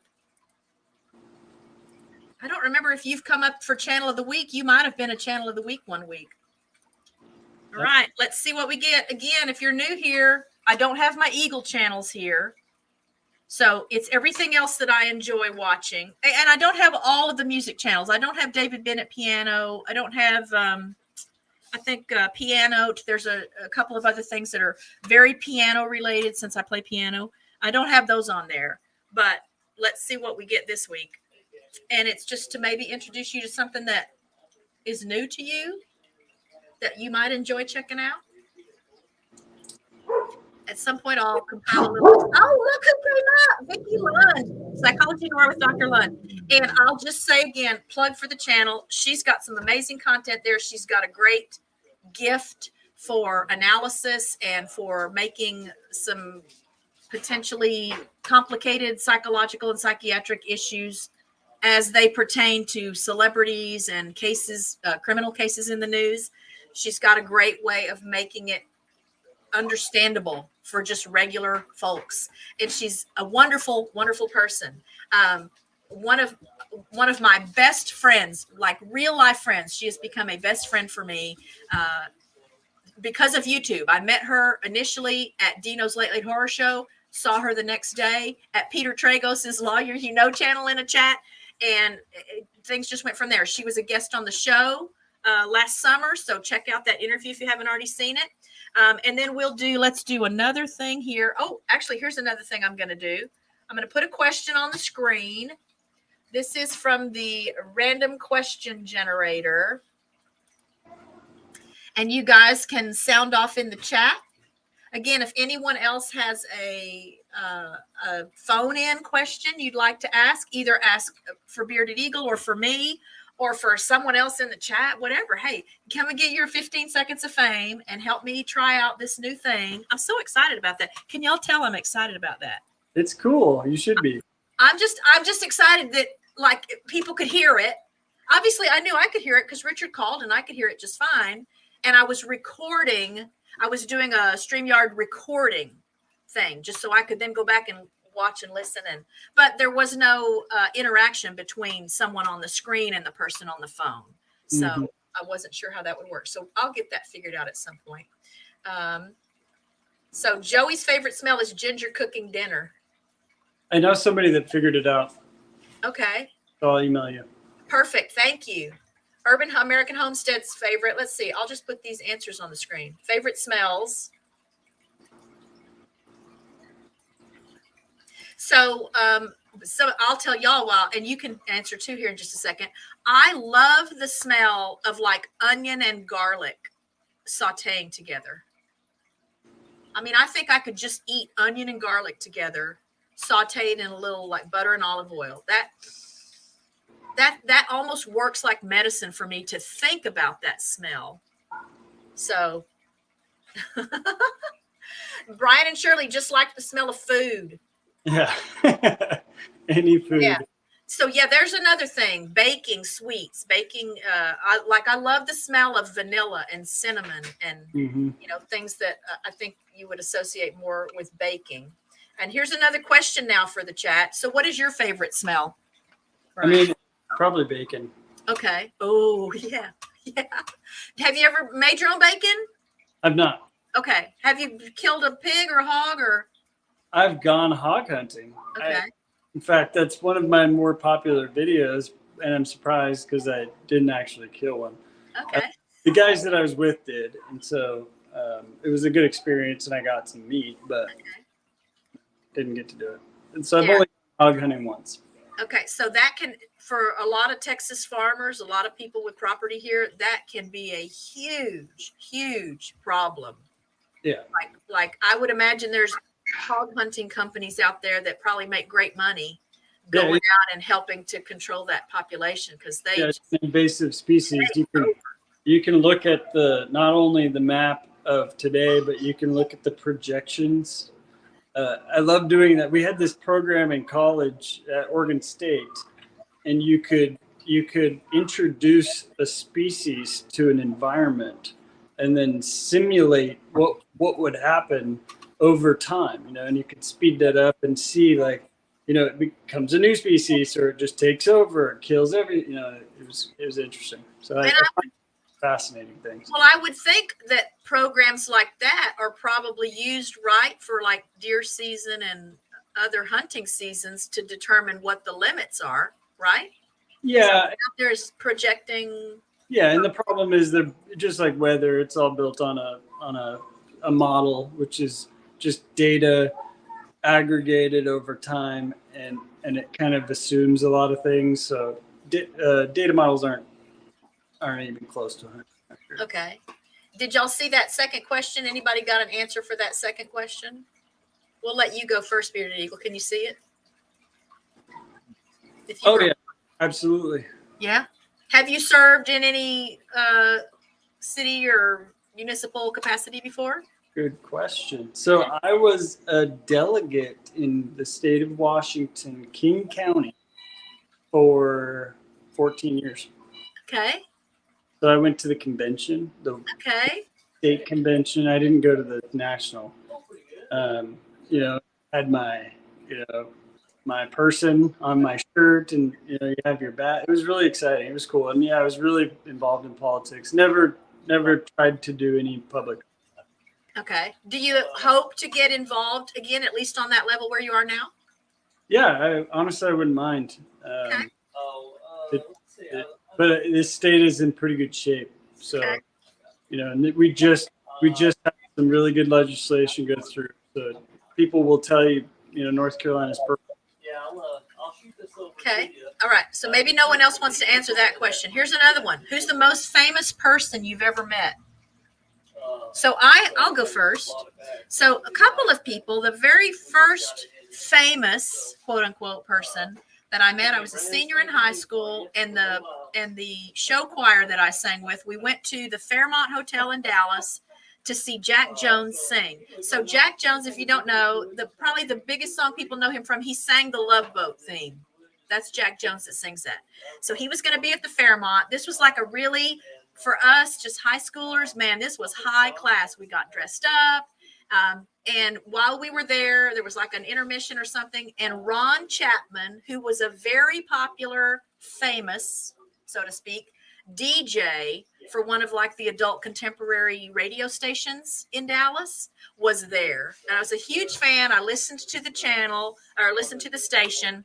I got an autograph, and he gave me a little note, and I kissed him on the cheek. And anyway, and I have to find that note. I still have that note somewhere, y'all, because when I get excited, maybe you can even see it now because I'm so excited about this phone thing that works.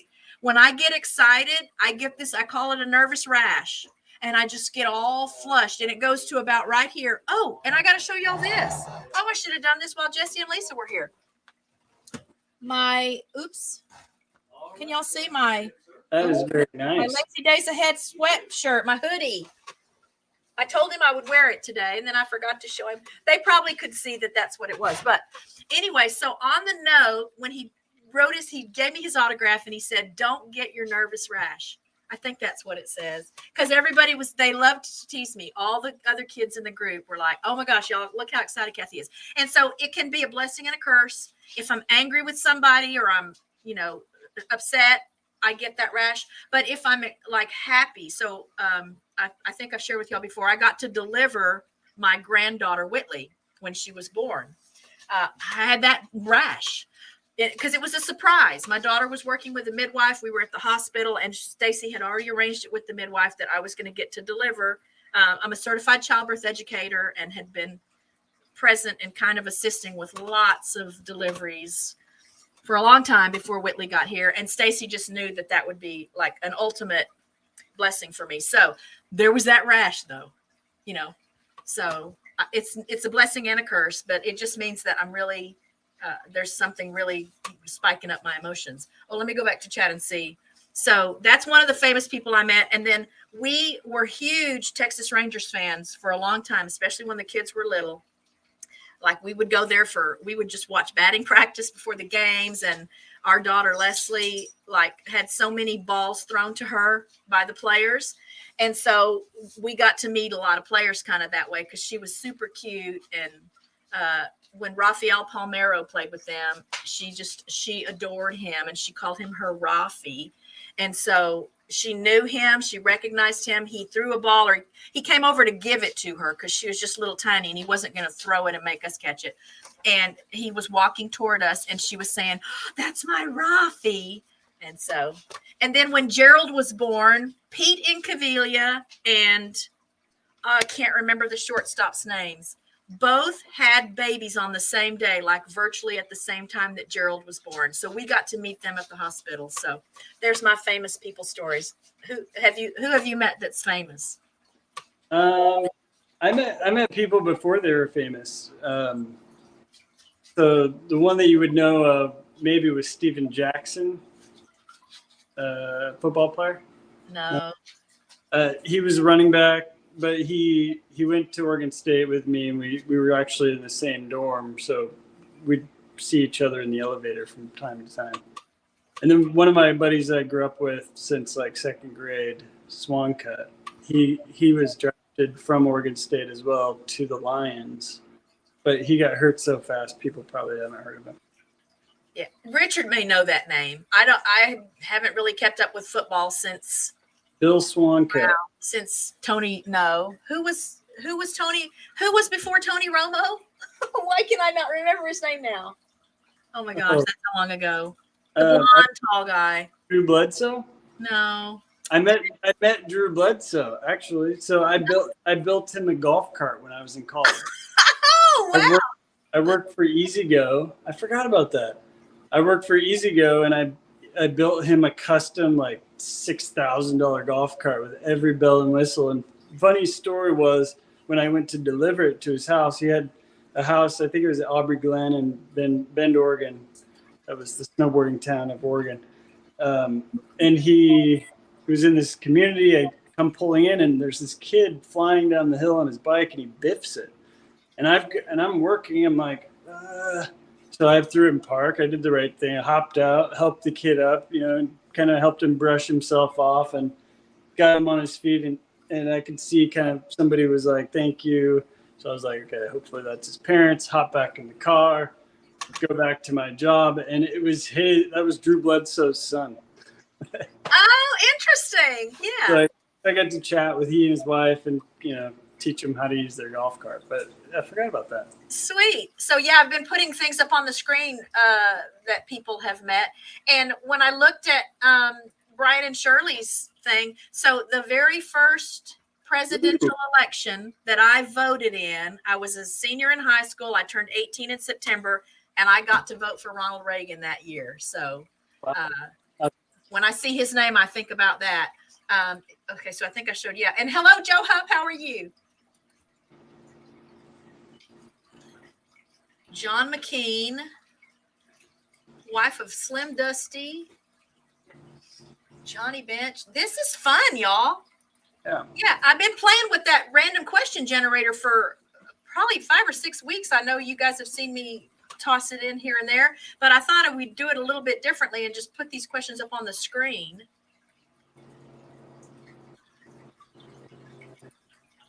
It's easier for me to read when they're up here. Yeah. Well, I think sometimes I would say the question, but then we would start talking about something else, and then I couldn't even remember what the question was. So and let's do one more of these random question generators. Then we'll do a handful of Did You Knows and On This Days, and then I'll turn everybody loose. But I am having a wonderful time today. I hope you guys are having a good time. I did want to share one more thing with you. So tomorrow on the Rich Cat Ranch channel, and I will put the link. You know what? Let me copy that link right quick for the playlist for the Chili Smackdown. I want to share that with you guys here. Please check out all the amazing videos that have already been posted. Here comes that link, Chili Smackdown.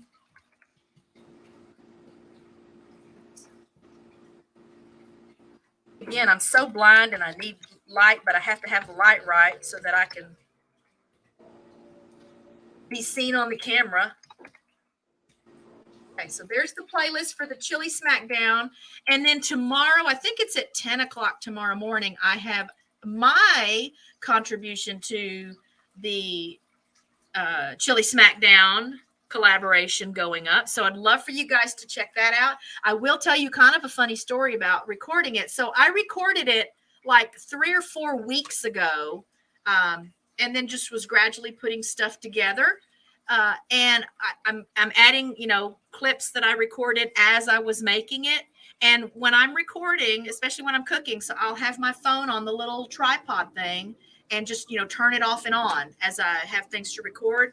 Well, obviously I didn't hit a button right, or something didn't happen. And the whole middle section where I'm saying to you, okay, now we're going to put in this much chili powder and let's do this much garlic powder, all of that stuff, it didn't record.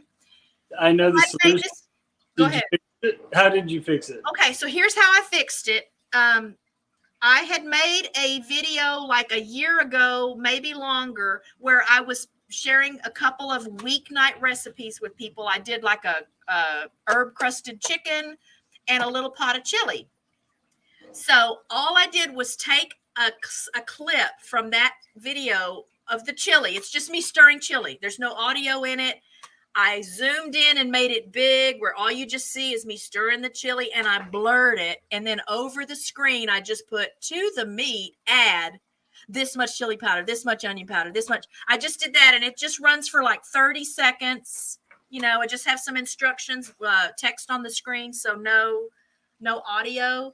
But I just really couldn't make another pot of chili because I had made this huge pot of chili that even though it goes pretty fast here, we were not but going to be in the mood to eat a whole nother big batch of chili. And I just needed to at least have something to put on the screen. So when you see that part, y'all just keep in mind that I had to just recycle a little clip out of an old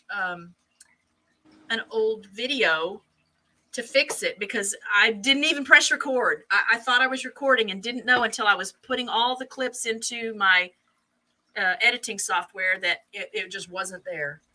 We've all been.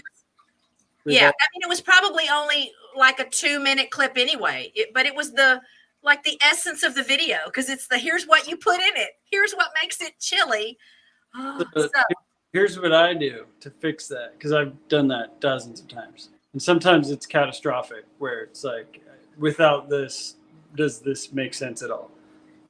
What I do is I take a clip, even if I'm reusing a clip that's, like you said, stirring something standard, mute it, and then add a voiceover. And oh, yes. Okay. And then speak. Yes. And the cool thing is it'll record, but it'll tell you and show you what is playing. So you can kind of understand the timing and pace yourself and explain what you have. Okay. But you can actually add in audio later and even explain to people that for somehow, because I've seen even Bearded Woods, I get his name mixed up, but he does it all the time. Like you'll see this video segment where he's just doing voiceover. Okay.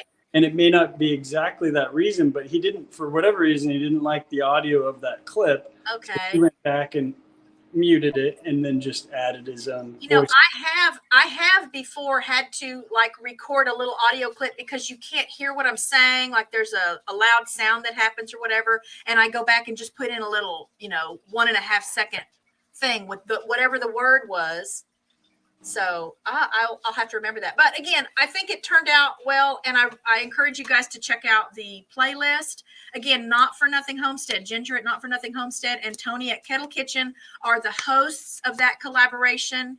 It's amazing. Lots of great channels, lots of great recipes. If you've ever been intimidated about making chili, here's your chance now to get over that. get a lot of ideas. It's very simple. I think it's simple. I like mine to go for a long time. So that's really the biggest consideration. But then once it's done, it's even better every time you reheat it. So we were doing the what's on your bedside table. What's on your bedside table? Me, I've got iPod. Well, it's my old iPhone. It's just an iPod now. And then my phone, my iPad, and then a little clock. Probably a water bottle. But I use mason jars, so it's definitely a mason jar. Okay. Yeah, I have a lamp because I have to read at night.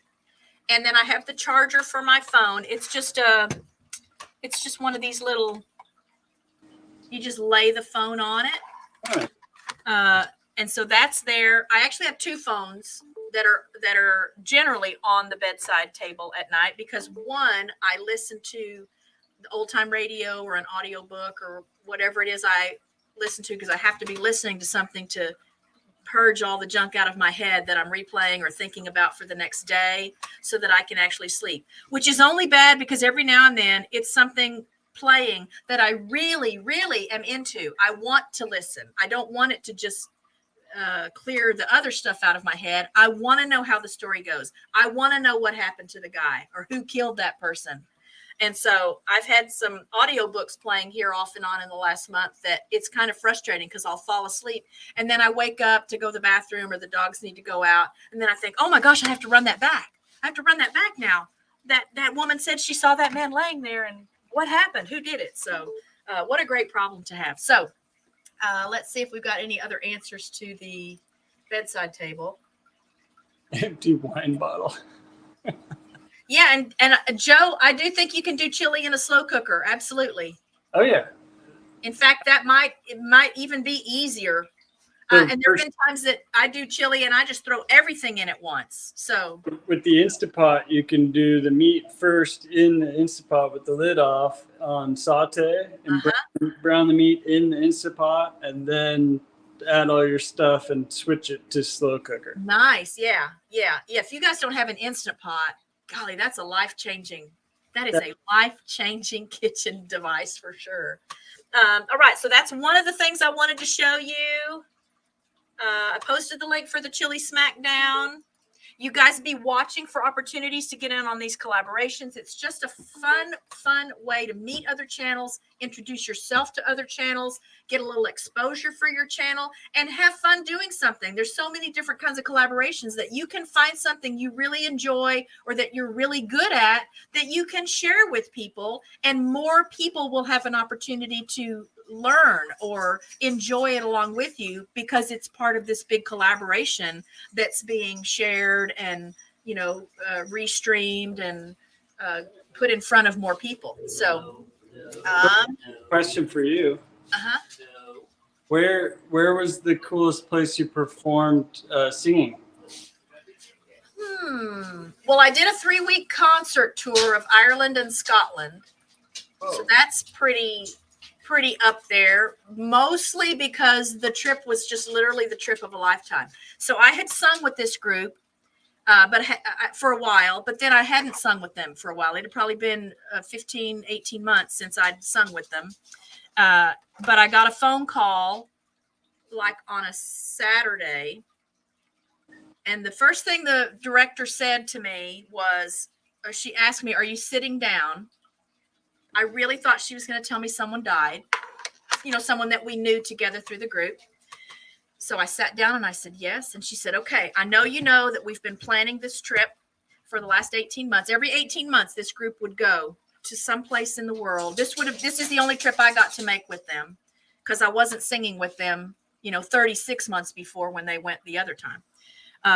And so she said, I know we've been planning this trip. Well, so-and-so and so-and-so, this married couple that was also in the group, they're not going to be able to go. Her mother is not doing well and is not expected to live even for another couple of days. And so they've decided they're not going. They were so I got a call like on a Saturday. We were flying out the next Saturday.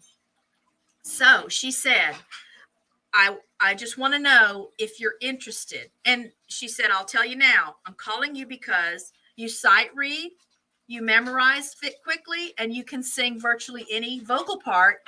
And I had been, at that time, I was doing all the Opry circuits around here. So I was singing. I had, my own set of accompaniment tracks, and I was doing country. I was doing pop. I was doing all kinds of stuff. She said, and we need that. We need somebody that can also do the solo stuff. She said, we'll pay your way. We'll give you spending money. If you don't have a passport, we've got a connection in Houston at the passport office. We'll fly you down there. They'll walk you through to get your passport. And then we leave Saturday. We have a rehearsal on Wednesday if you can make it. So I thought, wow, is this a trick question?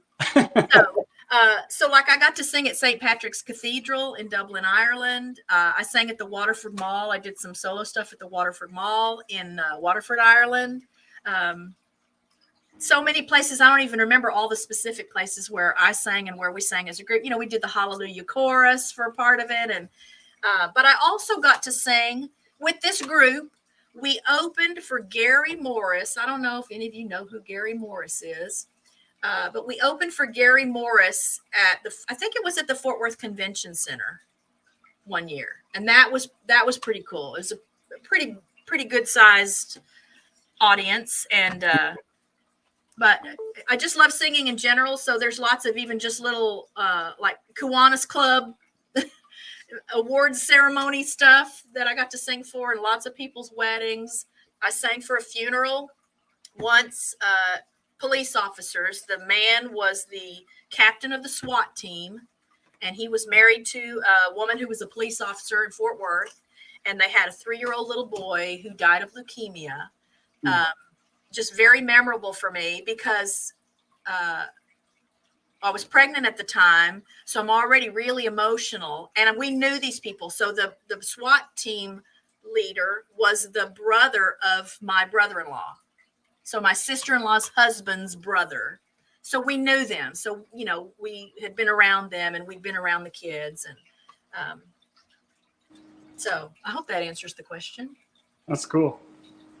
Let's see. Okay, Ginger, don't forget to send us pictures of your crafts for our Thursday craft in chat. Oh, okay. Oh, gosh, yeah, I'll have to find some. Let's see. Yeah, so I love Ireland, but let me tell you, I have fantasies about retiring to Pitlochry, Scotland.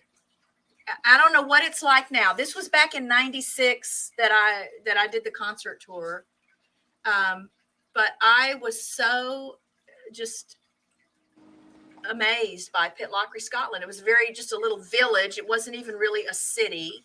It's the first time I ever saw curling, that sport on the ice. They have a curling team, or they had a curling team. We got to watch that. And it was just so peaceful and so green and so beautiful and so quiet and therapeutic. So I just have dreams about being in a position to retire to Pitlochry, Scotland one day. Hello, Cassie at Forensic Mystics. How are you? Yeah, next show I'll bring out some sunglasses that I bought at the Waterford Mall in Waterford, Ireland. They're just really kind of bold. They're just white, but at the time I remember thinking they were really bold. All right. I think I missed the first part of what you might have said. Hello, Mufaki. I don't remember how to say your name, or if Corner Clubhouse said your name when you were in chat the other night. But hello, thank you so much for being in my live stream. All right, let's do a handful of Did You Know? And on this day, we'll start with the On This Day. The very first entry on the On This Day in history is that on this day in 1152, English cleric and writer Geoffrey of Monmouth, Monmouth, was consecrated as the bishop of St. Asaph at Lambeth. I have no idea what I just said there. But it sounds like a religious kind of... Probably Monmouth. Okay, maybe so. And then on this day...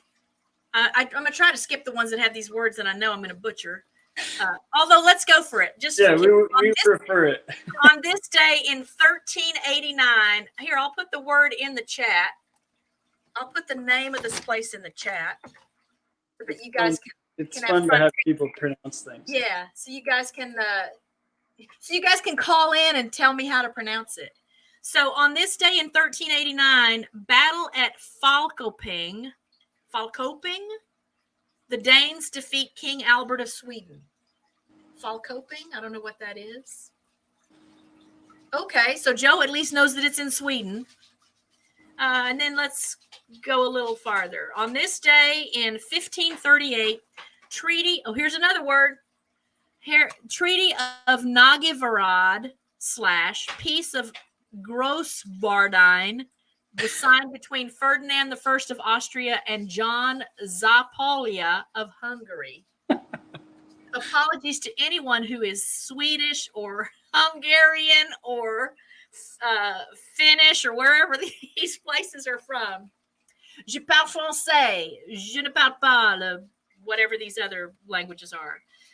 On this day in 1708, Prince Johann Willem Frieso was sworn in as Viceroy of Groningen. Groningen? Groningen? I don't know if I'll be a good English teacher for you here because I'm butchering some stuff that I'm trying to say. Hello, Nancy at Our Treasured Home. How are you? All right.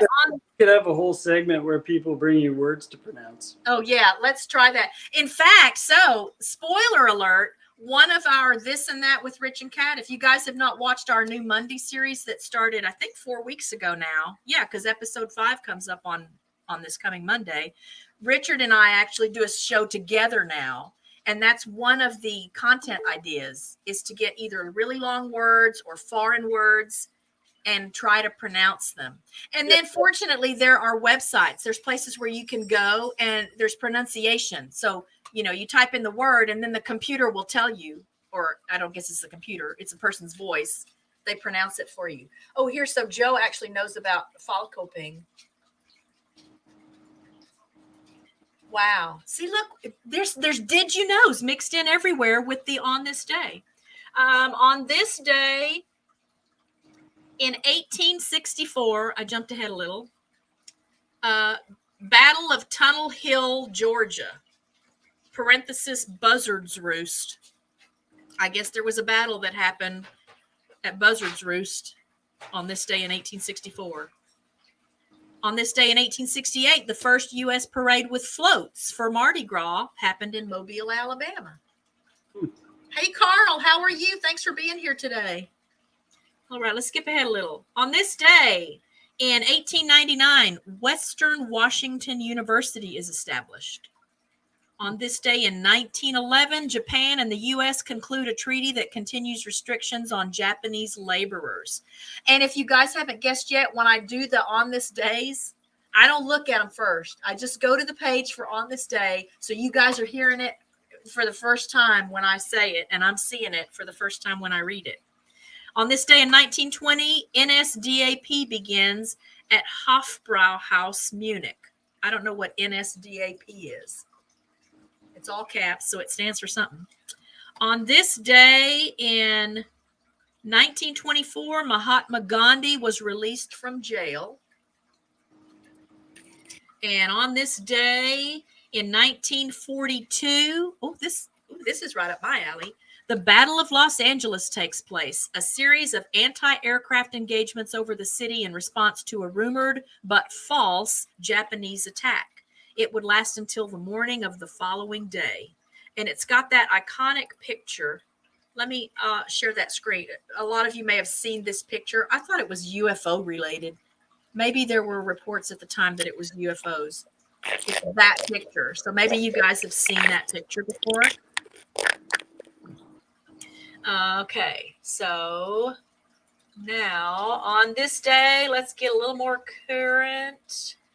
Now, on this day in 1944, Minister of War Juan Perón leads a coup in Argentina.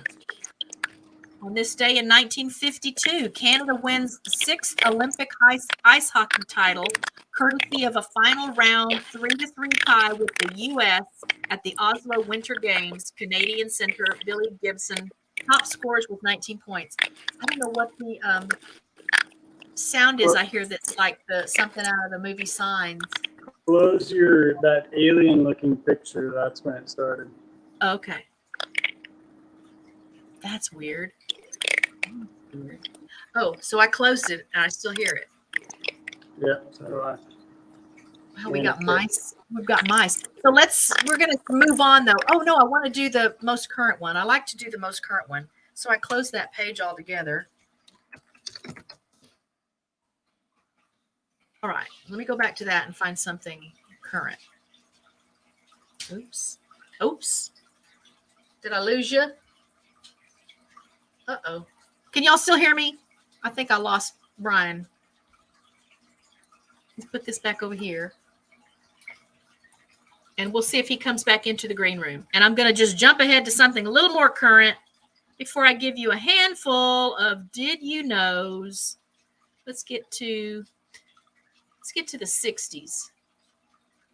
On this day in 1961, NASA Explorer S-45 mission ionosphere beacon satellite fails to reach Earth orbit. Okay. And then on this day in 1964, My Heart Skips a Beat single released by Buck Owens, Billboard #1 U.S. Hot Country Singles. That's fun. In 1965, on this day, the Beatles began filming Help in the Bahamas. Let's go to the 70s. On this day in 1970, 29 Swiss Army officers die in an avalanche in Reckingen, Switzerland. There's another butchered word for the day.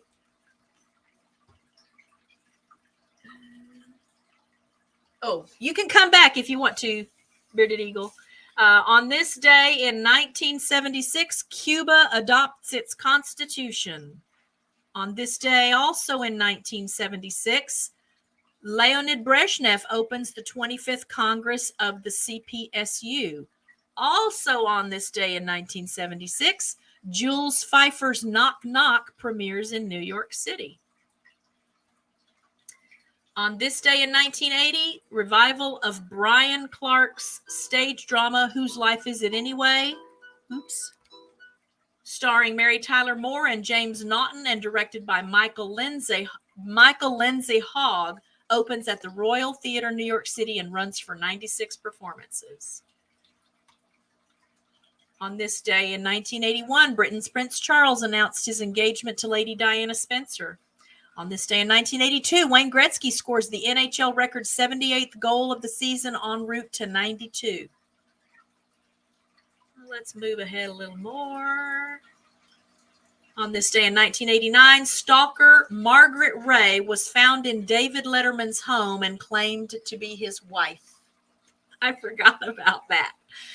On this day in 1997, Qatar inaugurates the world's largest liquefied natural gas exporting facility. Okay. Inaugurates the world's largest liquefied natural gas exporting facility and formally launches Qatar Liquefied Gas Company. On this day in 1998, my favorite singer of all time, Elton John was knighted by Queen Elizabeth II at Buckingham Palace in London. On this day, there's a lot of like Hollywood stuff. On this day in 2013, 10 Chadian, Chadian soldiers and 28 Muslim insurgents are killed in conflict in Adrar de Ifogas, Mali.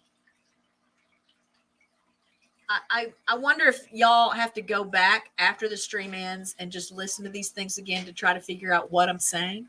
Because I have to go back sometimes and try to figure out what I'm saying. On this day in, let's go to 2019. On this day in 2019, the 91st Academy Awards Best Picture Green Book, Best Director Alfonso Cuarón, Best Actor Rami Malek, Best Actress Olivia Colman. Oh, I know her from something. What do I know Olivia Colman from? On this day in 2022, Russian leader Vladimir Putin announced the start of a special military operation in Ukraine to demilitarize the country moments before Russia launches a full-scale pre-dawn invasion by land, air, and sea with bombings in several cities amid international condemnation. That has been going on for a year. Golly. Also on this day in 2022, Zakir Jaffer was sentenced to death in Islamabad, Pakistan, for the rape, murder, and beheading of Nur Muqaddam after she refused to marry him, highlighting violence toward women in the country. That's the last entry on the list. Okay, now for just a few of the did you know stuff that I like to share.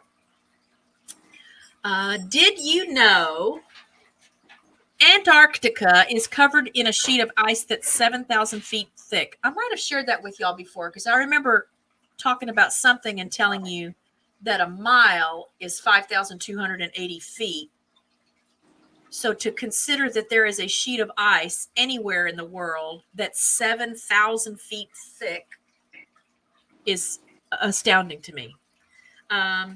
Did you know our sharpest memories are from early adulthood, usually called the reminiscence bump? This psychological concept theorizes that as adults reflect on their lives, they remember more events from their 20s than from any other time. We'll have to do a show about what you remember from your 20s at some point. Did you know a Brazilian man was killed in bed when a cow fell through the roof and landed on him? In 2013, Joa Maria de Souza was taking a nap in bed when a cow that had been grazing on grass on a hill behind his house walked onto the asbestos roof and fell through, landing on de Souza. The injured man was taken to a hospital where he later succumbed to his injuries. Did you know there is a species of jellyfish that never dies? Turritopsis dornii, aka the immortal jellyfish. I'm just butchering all kinds of things today, so it doesn't have to be a city name. I can butcher anything Latin. Taxonomic. Yeah. I'm an equal opportunity butcherer here today. The immortal jellyfish is known to be able to revert back into its adolescent state after going through adulthood, making it basically eternal. Who knew that? Raise your hand if you knew that, because I have never heard of any living creature that literally never dies. Did you know a single watermelon once sold for $6,125? A man in Japan in 2008 bought a nearly black Densuki watermelon for 650,000 yen or $6,125. This special kind of watermelon is only grown on the island of Hokkaido and has a different kind of sweetness than the watermelon we're used to eating. Man, and I complain when they get over $5 here. I did grow my own watermelons 1 year here at RichKatRanch, and that was fun.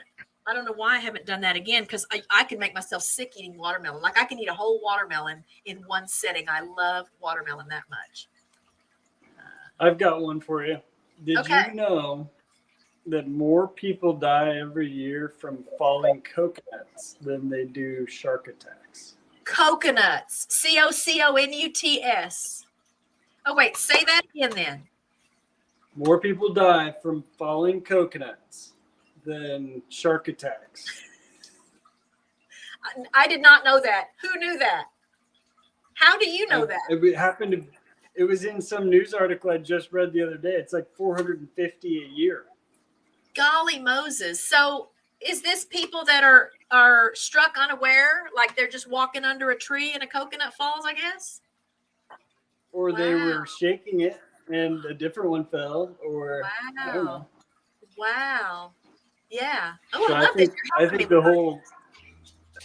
the whole lifeguard profession is really suited better for coconuts. Coconuts are right.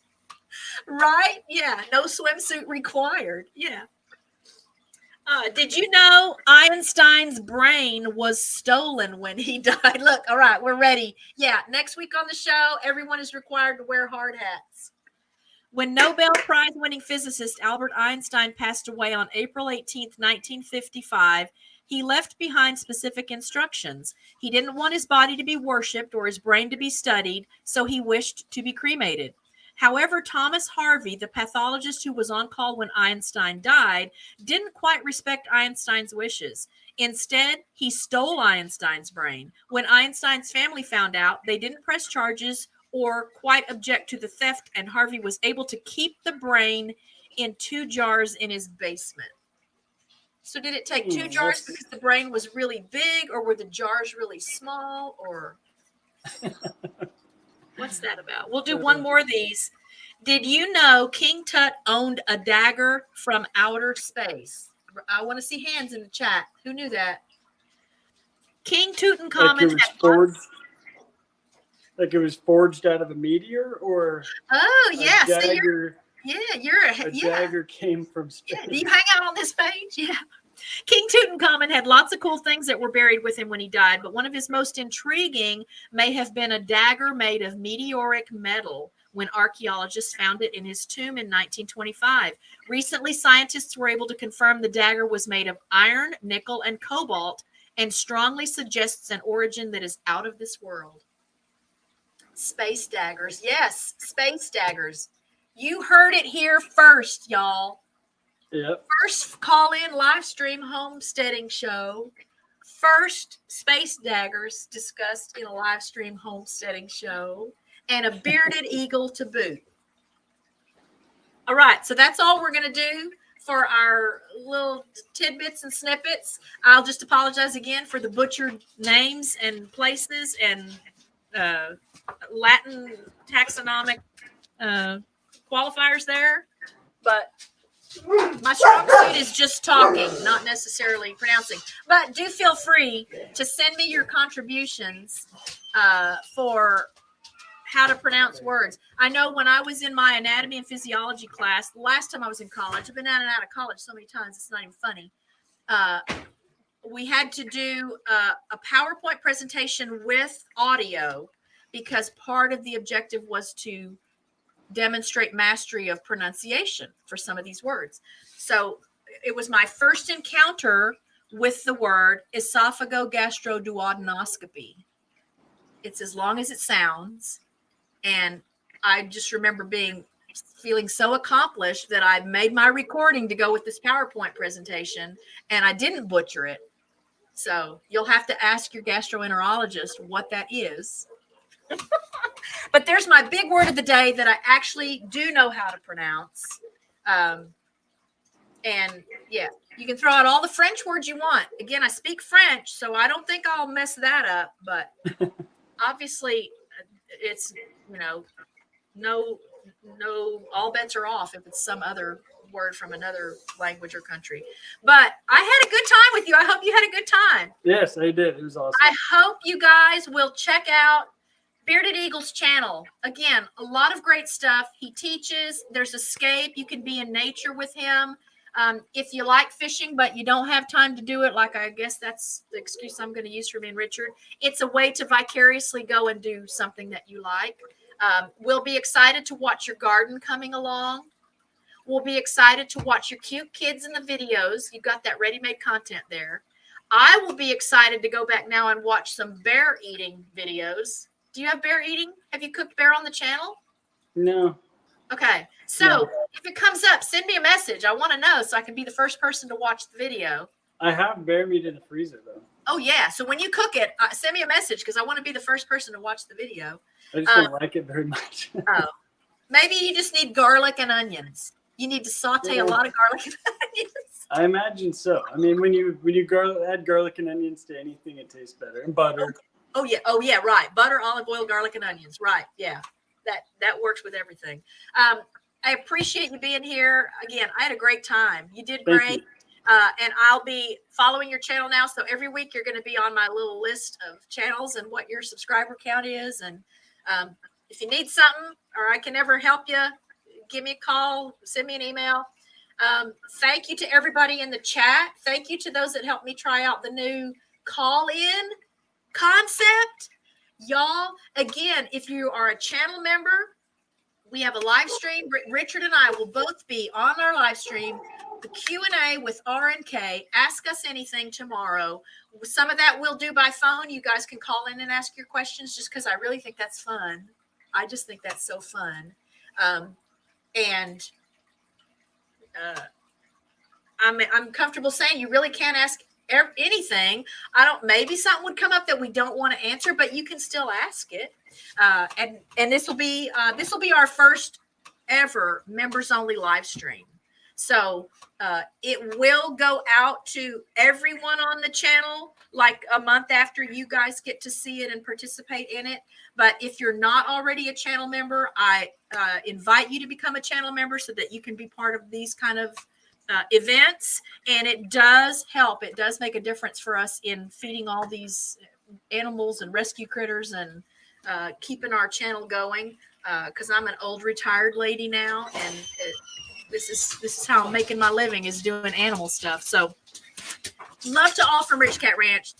Love to you, Bearded Eagle. Thank you so much. Happy, be safe, be well. I may have to get you back on the show again. I really did have a good time. I'd love to. Yeah. Come on and do some. You can be my Did You Know co-host. Yes. There you go. Have a little segment where you come on and share Or some. if you have any technical questions. Oh yeah, we could do a show about that too. Yeah, we could do a combo show. Sure. There could be a Did You Know that's non-technical and a Did You Know that's about software and computers and stuff. All right. Take care. Thank you so much. Love to all from Rich Cat Ranch. Be blessed, everyone. Share us out. Watch for my chili video tomorrow. Check out the playlist for the chili Smackdown. And we'll see you at tomorrow's live stream, 2:00 Central Time. Bye, guys. I'll leave the chat open for a minute so you guys can say your farewells. Bye, chat.